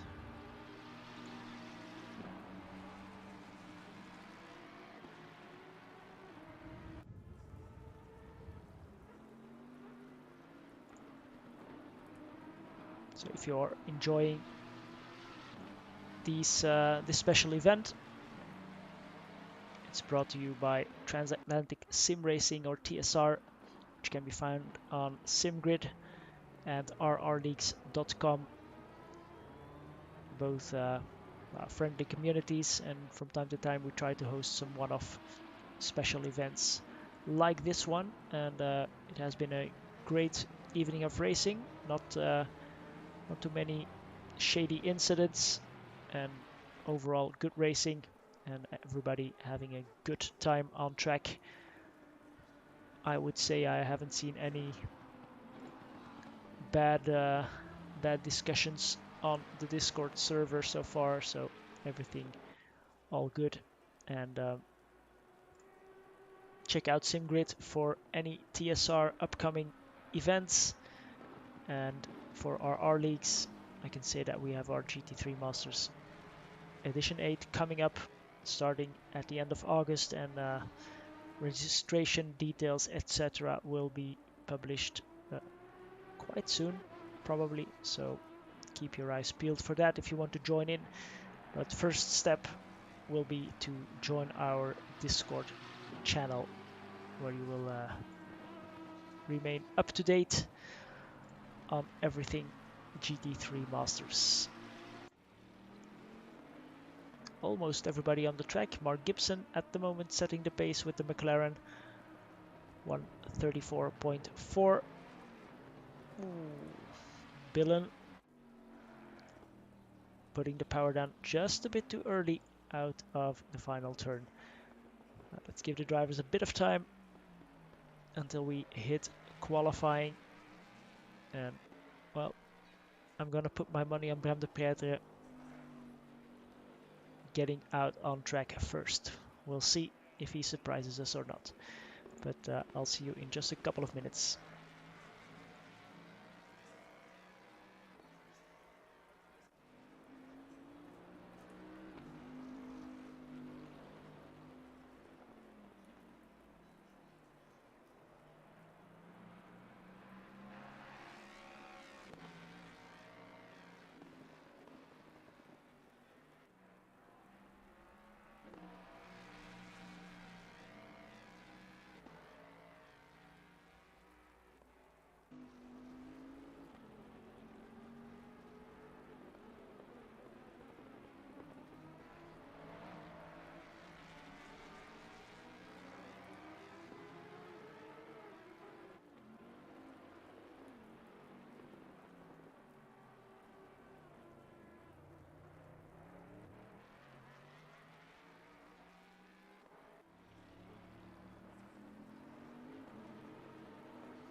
So that is the end of practice.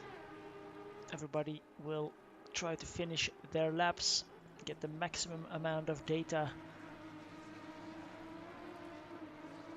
for the upcoming 2 sessions. We have again 12 minutes of qualifying and then a 25-minute race, and that will be the end of this evening of racing in the British Classics for TSR and RRL.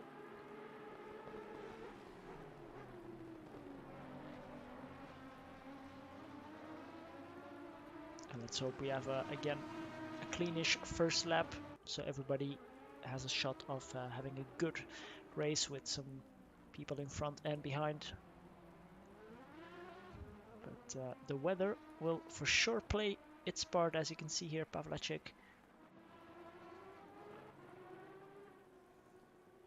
dropping it out of the hairpin. There we go. Whoa! Big slide there for Horvat. No, for Groffi. Yeah, Horvat gets past. So that doesn't happen too often.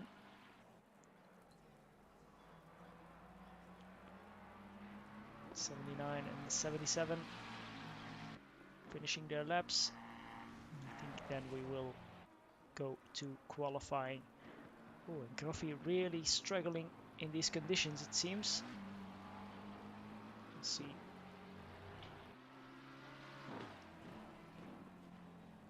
Where he ends up in qualifying. That will be the best test.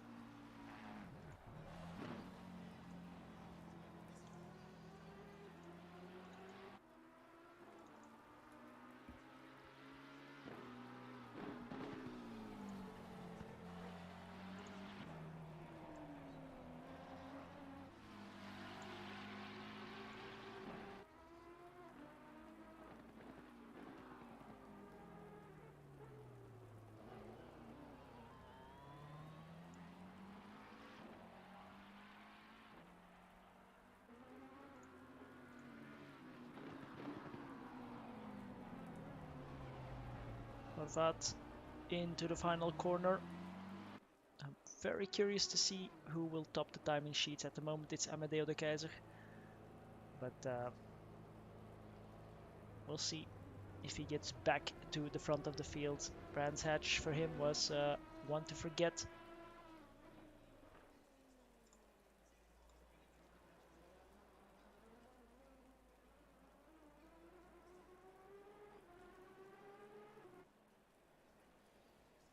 And there we go, qualifying. And let's see who is out of the pits first. Yep, it's Bram de Preter. Now he took pole at Brands Hatch, so let's follow him around and see if he can make a start to repeating that.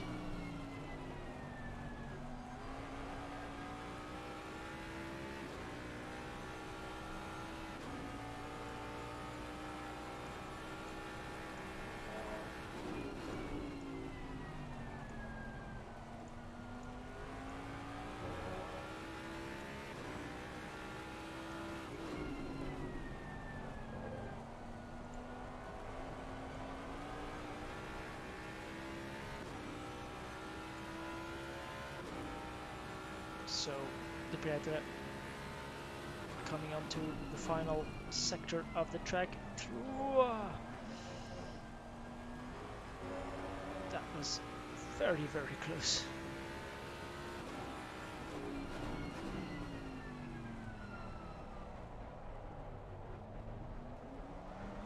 And let's see.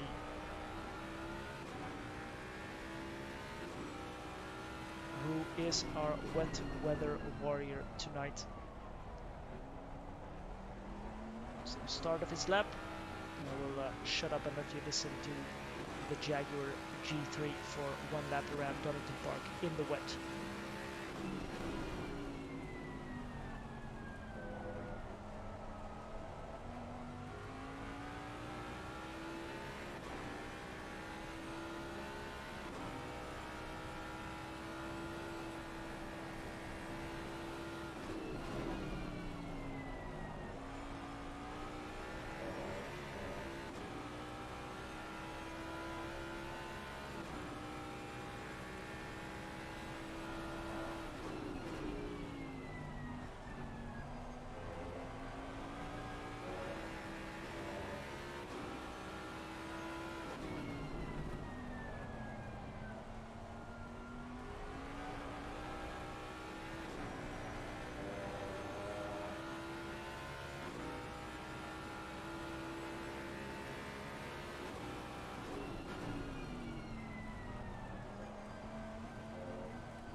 across the line.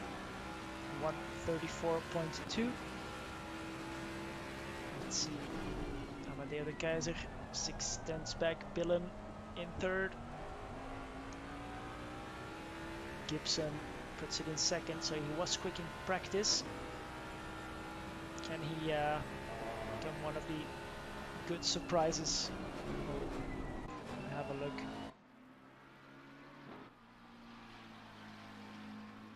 Pavlacek up into P2 now. And all the times coming in. We'll see what the first order is after the banker laps.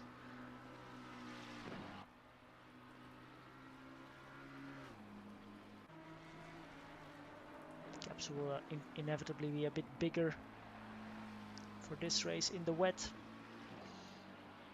But as you could see from Bram de Preter's lap, very difficult to find the grip and get on the power.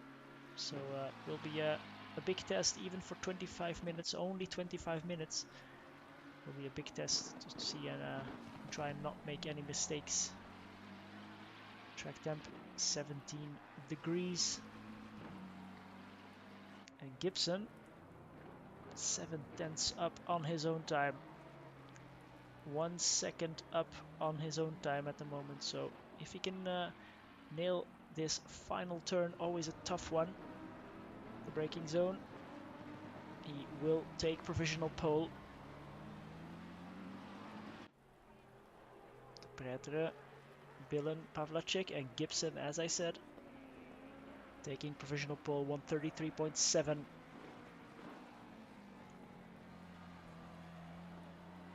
Let's see, Pavlacek, Verherstraete. Verherstraete is going quickly. 1.2, 1.3 seconds up, so that would put him around Mark Gibson's time. Let's see. Verherstraete, P2, just 1 tenth behind. Very nice. And Billen, he is also improving. And all the times coming in still, I think, quite close. Billen 3 tenths up at the moment, and Gibson still improving as well. Landreth 6 tenths, 7 tenths, 8 tenths up. So having a massive lap. Sven Hecke as well improving. So everybody still finding their feet. Verherstraete, indeed P2. Billen nearing the end of his lap.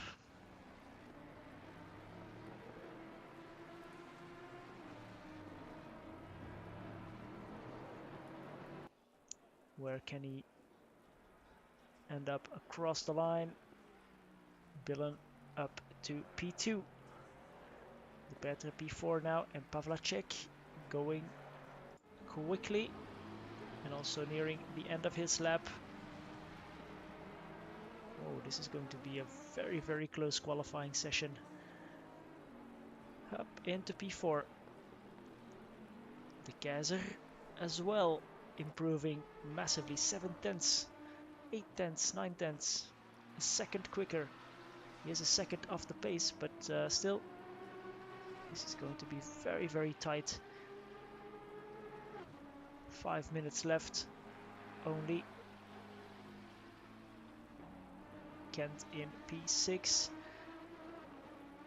And De Keizer still has quite a ways to go, but that's also quite a ways to improve. But Mark Gibson, half a second, 6 tenths up on his own time, on his own pole position time. So the track is improving. Everybody wants to be the last car across the line, I think, for the end of this session. Gibson is just in front of De Keizer, and De Keizer has dropped it. He's aborted this lap, but Gibson will put in 1:33.7 becomes 1:33.3. get after that. Verherstraten, Bille, De Pretre, etc. Everybody, more or less. Landreth up into P8. Groffy P10, but improving. Horvat P13, but improving massively as well. And nearing the end of his lap, he will go quicker. Won't go top of the pile, but will certainly improve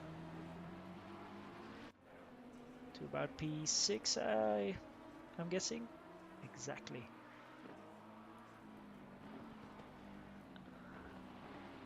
And Gibson going quicker still. Again, 2.5 tenths quicker.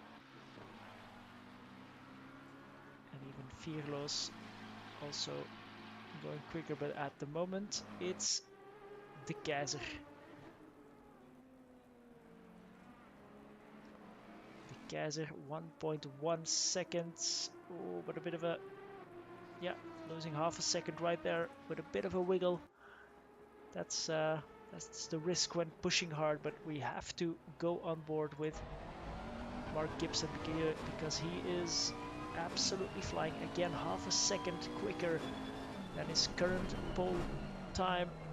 And into the final turn on the power. And he will take 33.3, becomes 32.7. What a great performance by Gibson.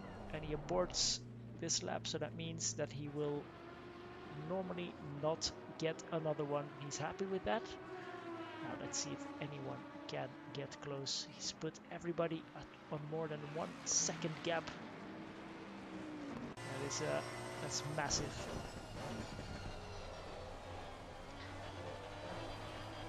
Through the chicane for Radek Pavlacek.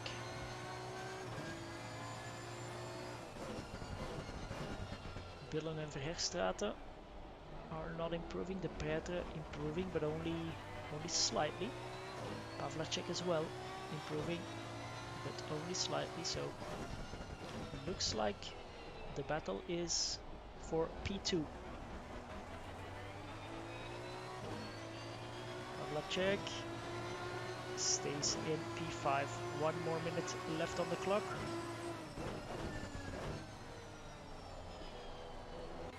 Landreth was improving, but now just a bad exit, I think.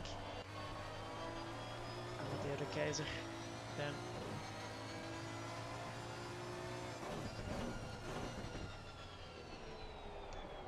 Wow, this will be a cracking race for sure. Oh, De Keizer wants to get a clean next lap, it seems.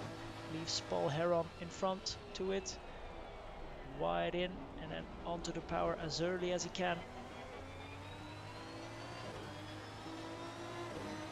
De Pretre has put it up into P3 now in front of Billen. Verherstraten, very solid performance for him.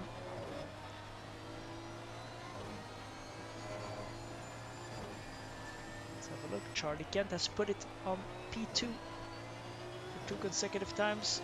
P4 for him, but he still has a lap if he wants it. As we hit 0, so anyone not across the line or not on the track will not be able to do any laps.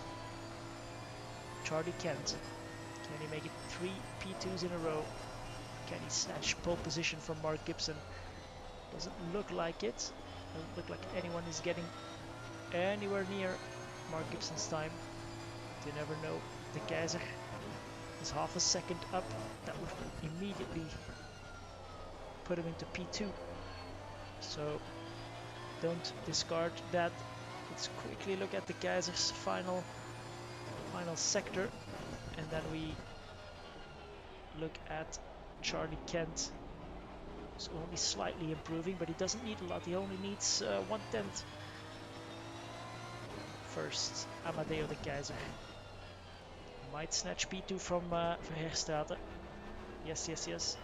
On the power as early as he can. Yes, P2 for De Keizer and Charlie Kent. best exit there, so that will be very close. Can he get onto the front row of this grid again or not? A good final turn, but what will it be? P3, 25 thousandths of a second behind Amadeo de Keizer, but Mark Gibson, class of the field, 132.7. Massive qualifying session there for him, and yeah, congratulations. Alright, we have some wet It's a conditions. Watch out for curbs and completely exit, and remember to different brake grid than we had in the first two races. It's Gibson and de Keizer on the front row. Then it's Kent en Verherstraete, de Pretre en Billen, Pavlacek en Horvat, Landreth en Hekke, Bulke en Groffy, Taplin, Vierloos, De Munk and Heron, Paskin and Steele and Maxim Osipov at the moment in last position. Here they are, getting ready for this final race of the evening. I'll repeat it one last time. If you want to join in on this racing fun, head on over to TSR on the SimGrid or rrleagues.com and find out what we have in store for you. Most probably, quite a lot of people making some final adjustments to their setup to try and get closer to Mark Gibson now. He needs a good start. He has de Keizer next to him in the Aston Martin, which we have seen is very quick off the line. So we'll have to see if that makes any difference here today. Of course, it's two right-handers, and in these conditions, sticking it around the outside into the long left-hander downhill in the braking zone, that will be very, very tough. I think most practical to follow that will be the helicam, just positioned just before the final hairpin.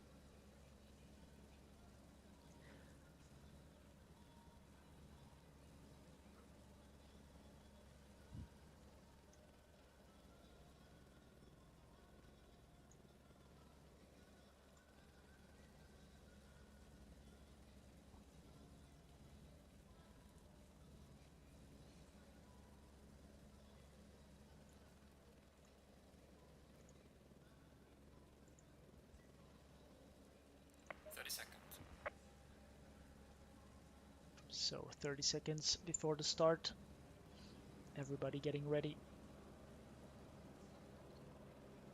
19 drivers for this final event. Track temp going down.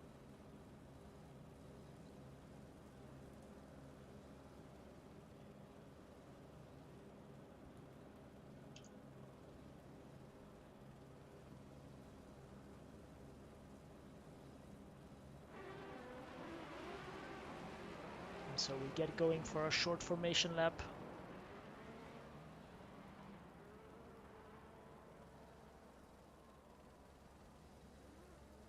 Very curious to see how this first lap will go. Hopefully everybody takes it easy.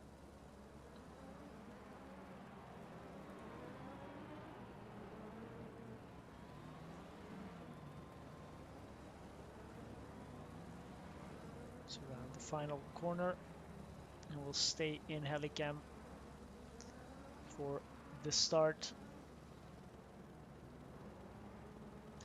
Gibson on the left. Oh, sorry. Gibson on the left. De Keizer on the right. Oh, De Keizer finding some grip on the outside there. Can't put the power down. And Kent getting past. Oh, that's not what De Keizer wanted. But looks like a clean first corner for most of the drivers. Heron there involved with Vierloos, De Munk behind. Very, very close indeed. And everybody, if I'm not mistaken, yeah, everybody getting a clean lap 2:14. That's Rob Taplin, unfortunately getting involved in an incident.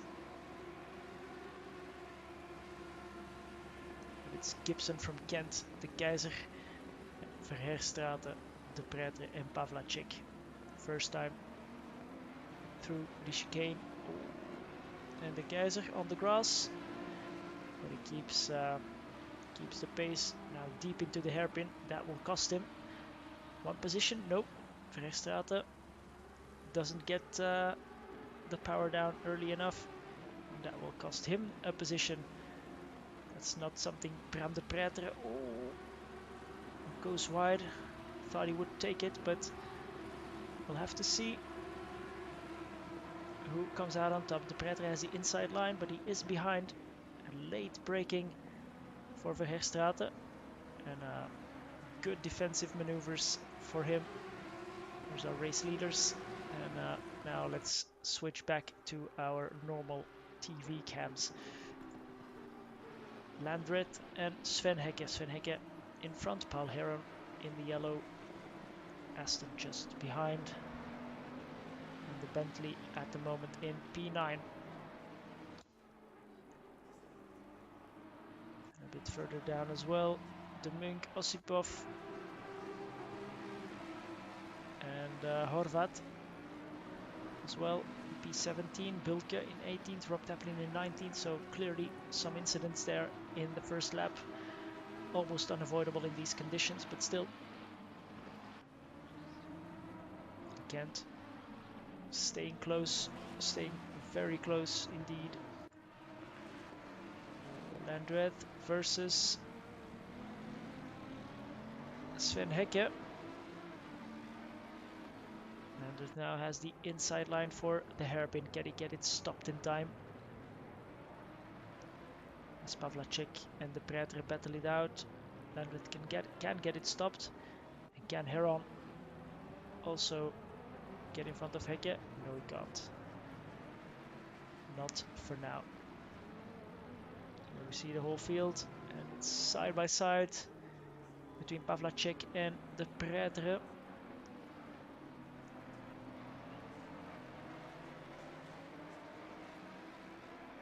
Oh, some very close racing there between Pavlacek and Kent. Staying close, staying very close to Mark Gibson.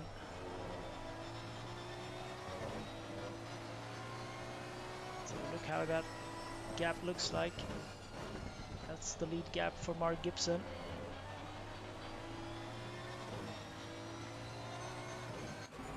And Sven Hecke versus Paul Heron. Heron just caught him going past there. The Bentley always quite... Oh, Heron, I thought he was braking a bit late. Heron spears off onto the grass, and Sven Hecke regains that position. Let's see, Tino de Munk versus Stefan Vierloos. Didn't see too much of him so far, but all can change.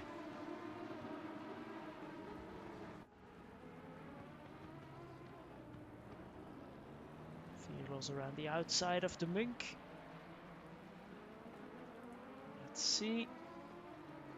As Pavlacek and De Pretre still battling it out. De Munk has the inside line here.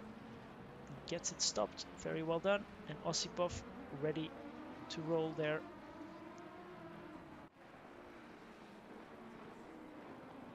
Nice pass by Stefan Vierloos.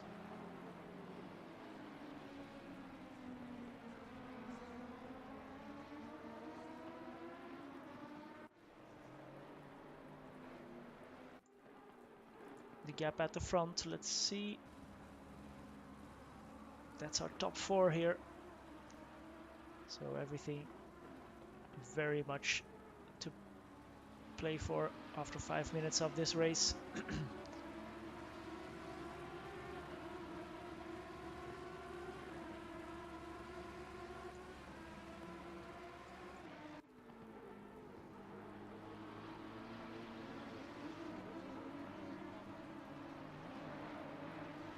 Fastest lap of the race for Amadeo de Keizer at the moment.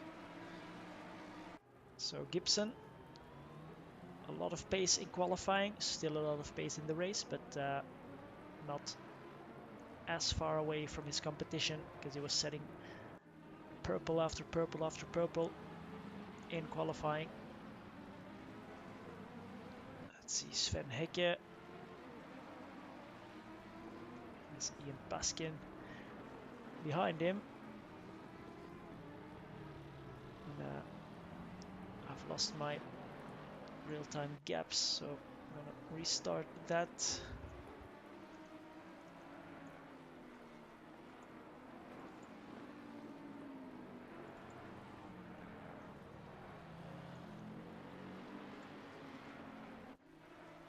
And we're back. So Kent really keeping Gibson honest, and he wants that first win of the evening, I think. Well, I'm sure. As Heron and Paskin are hunting down Sven Hecke. You can see him just in the spray, the Bentley in front.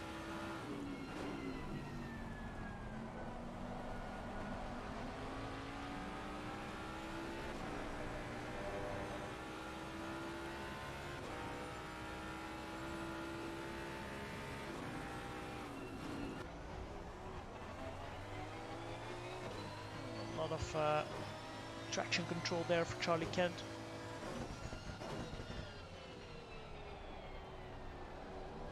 Kent with the fastest lap, 33.6. Now again, fast lap, 3/10 quicker than Mark Gibson. So Mark will have the next 15 minutes to soak up all of that pressure.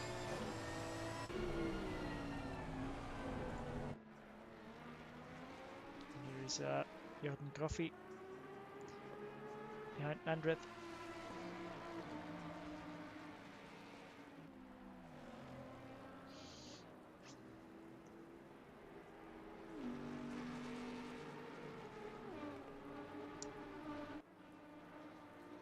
Oh, Graffi off the track now.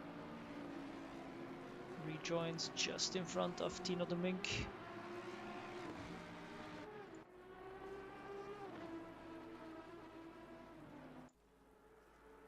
And Kent as close as ever to Mark Gibson. Verheerstraat, De Preter, Pavlacek, those gaps all just above 1 second. So close, but not close enough. And Gibson not putting a foot wrong at the moment.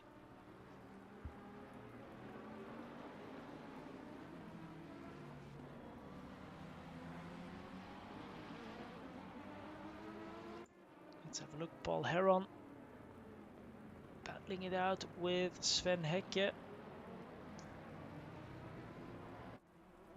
And P9 for Paul Heron. Oh, avoiding action by Sven Hecke. Caught out by braking point of Paul Heron, I think. Instead of plowing into the back of him, avoiding action and rejoining in P13, just in front of Maxim Osipov and behind Ian Paskin. We have Simon Steele in the pits. Yep. And Gibson, meanwhile, taking fastest lap half a second quicker than Charlie Kent in the last lap. So making a statement right there. Oh, big crash there between Hecke and Paskin. Paskin onto the grass and spinning, and Hecke just choosing the wrong way to go. Hecke escapes into the pits. Very, very unfortunate. But yeah, those things can happen in these conditions. Pavlacek not letting De Preter go for P5. staying within an arm's reach.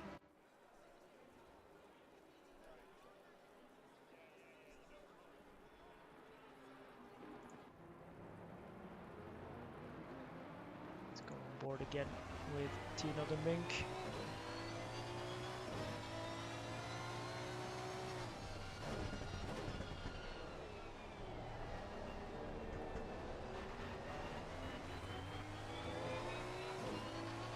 Last lap for Gibson, 33.5. Kent, 33.5. The guys are 34.1. So the guys are losing a bit. But Gibson very much in control, it seems, right now. Let's see Pavlacek and the Pretre.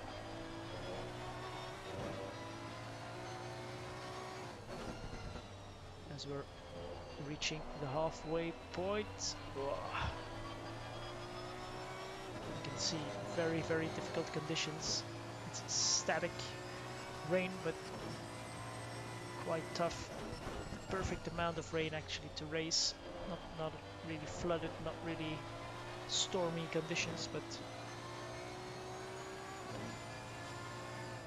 very, very wet indeed.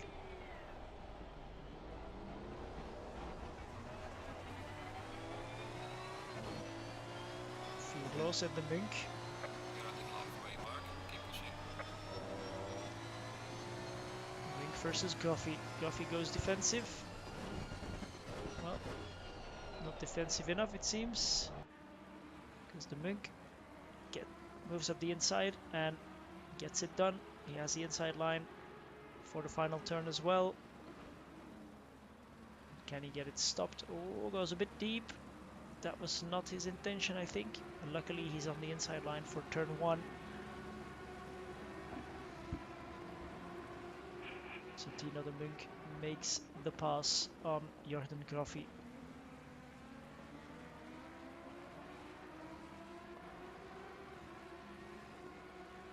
And the gap between Gibson and Kent, well, the smallest gap we've seen so far between the top two in these 3 races. So any mistake by Mark Gibson in the next 12-13 minutes can cost him dearly. Well, the gap between these two down to 0.6 now. So it's very much ebb and flow.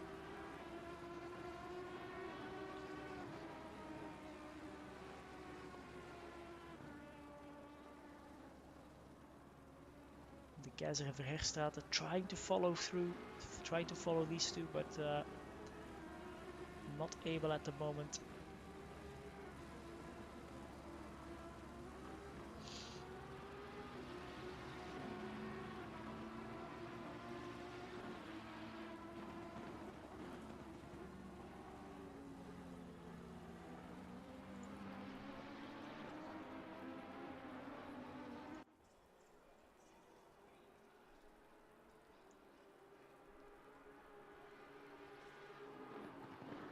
Stefan Firlos doing very well in P9, I must say. Didn't have a great race at Brands, but doing very well in the wet now.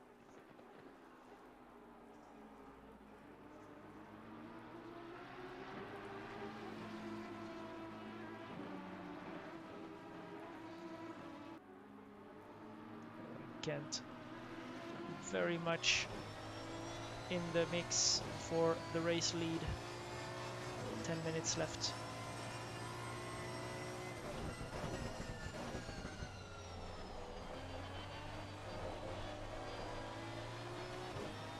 They are really pushing, they are getting to know where the grip is, where the braking points are, and really starting to push to the edge of what is capable or what is possible in these conditions with these tires and in these temperatures.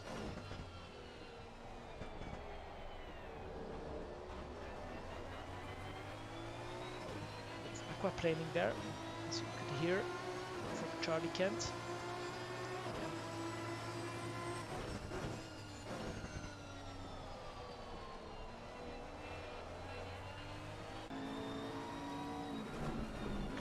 Bilke. Looks like he has, yeah, he has made it past Rob Taplin just now. So that's a good move. And Virlos behind Heron.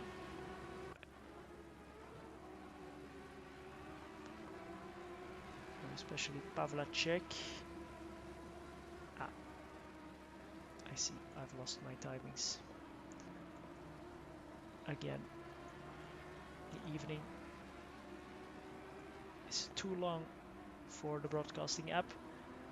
Now I have up-to-date timings again.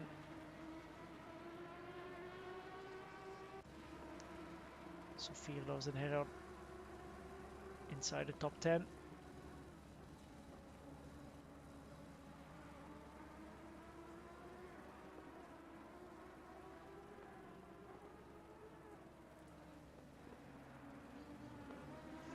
Oh, and a mistake for Heron, and off the track he goes as well, so he will lose some positions.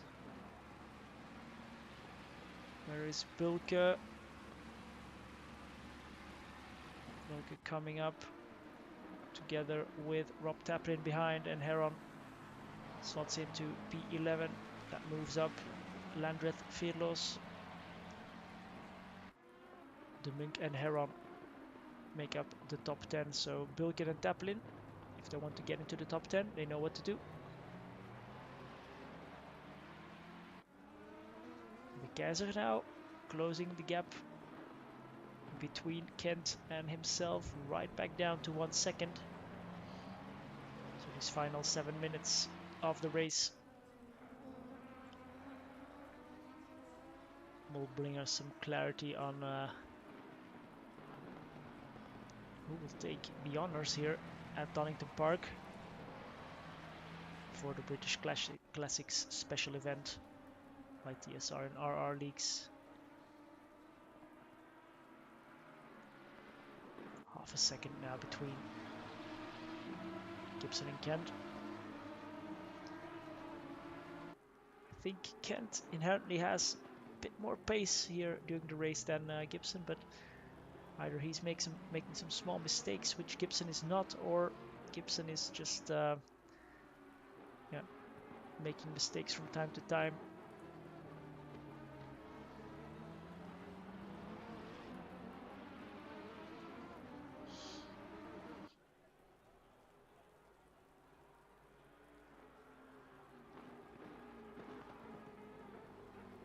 De Keizer, he's right there.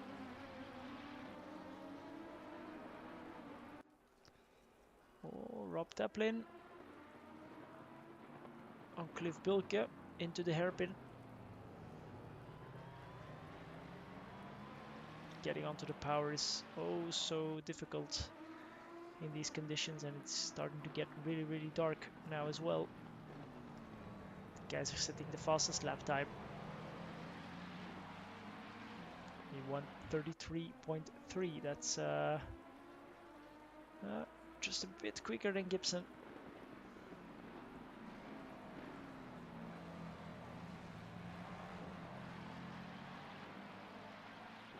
Baskin together with Horvat. No, sorry, Horvat only right there with Taplin as well. Oh, Kent.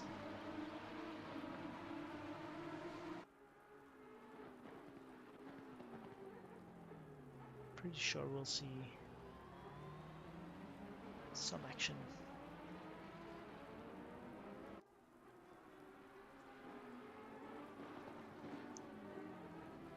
I don't think Kent is just going to let this one slip away. He wants to get a second win tonight. Mark Gibson should have the confidence. He knows he has the ultimate pace, gapping the field by just under 1 second in qualifying. Should give you some confidence in your ability and in your car, in your setup.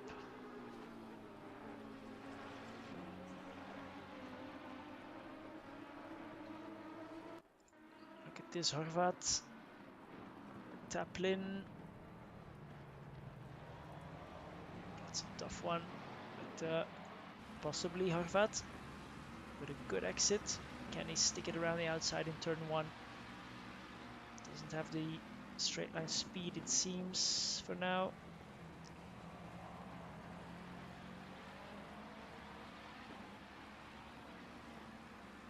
Taplin leaves just enough space.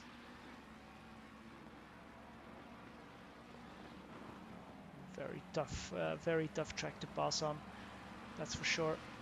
Very, very rewarding if you do.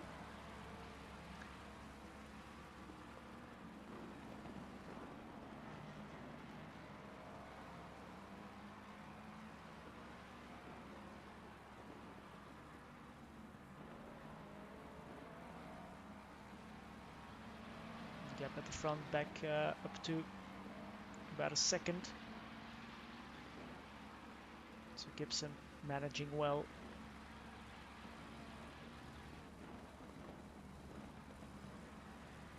Through the chicane, very, very difficult. Oh, and a spinner, a spin for Cliff Bulke and Horvat. Saw something we didn't see, took avoiding action onto the grass, and that unfortunately concludes that battle for now. This one, let's go on board with Kent because this one is really heating up now. 2 more minutes left on the clock, so that's probably maybe 1 more lap. Yeah, probably after this one more lap, so it's all or nothing now. And it is the closest battle on the track, always nice to see. Battle for the lead on the final lap. As Osipov almost got past Bulke, but not quite. Where can Kent find a way through? He loses quite a bit of time here in the final sector, so needs to get it done earlier in the lap, I feel.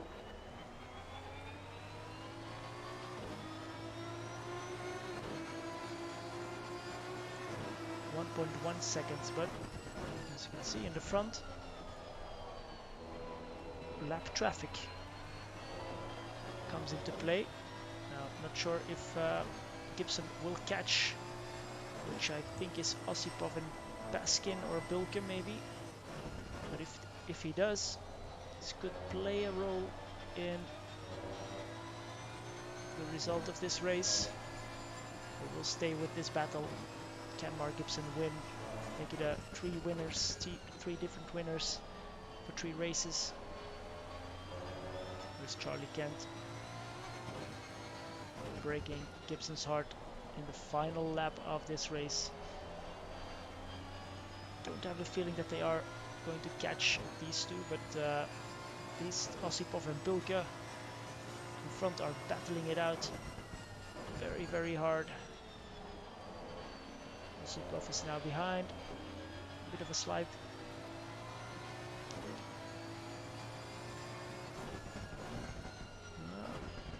Will he play a role?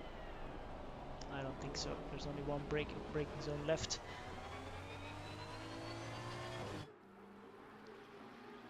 So that means Gibson gets it stopped here, which he does, is that he will take the win here at rainy Donington. Charlie Kent finishes in 2nd, De Keizer in 3rd, Verherstraete in 4th, good result, but De Pretre in 5th, Pavlacek in 6th, Landreth also 7th position, very well done, Stefan Virlos in 8th, Tino de Munk just behind, but he will finish 9th. Taplin is a bit further back, he has his GT3 teammate Heron behind, and then is Robert Horvat, Ian Baskin, Osipov, Steele and Groffy. So 3 for 3, or 3 winners. Clark Kent for the first one, de Prêtre, if I'm not mistaken, yeah, for the second one, and Gibson for the third one here at Donington Park. This was a very nice evening of racing, I think, for all of the drivers, also for me. And well, there's nothing left to say. We've had some great action tonight for a special event, and both communities, both Transatlantic Sim Racing and RRLeagues.com, have some series and some races coming up. So if you're interested to sign up, join the Discord channels, join the websites, and find out what is coming up to join us for some epic ACC racing, and also other platforms like R Factor 2 and others. So feel free to join us. We are both friendly communities catering for all different kinds of skill levels. So we try to focus on playing it fair and committing to a series. So racing all of the races, not dropping out after 2 rounds. That's what we care about, and that offers a great community to race with and to have some familiar faces, as I have seen here on the grid tonight, in both communities on the grid, which you know and you respect. So a great evening of racing in the British GT Classics around Silverstone, Brands Hatch, and Donington Park. Um, I'm Miguel Santiago Carou, your host for tonight, and I will see you very, very soon in another RR Leagues live stream. Have a good night, and see you next time.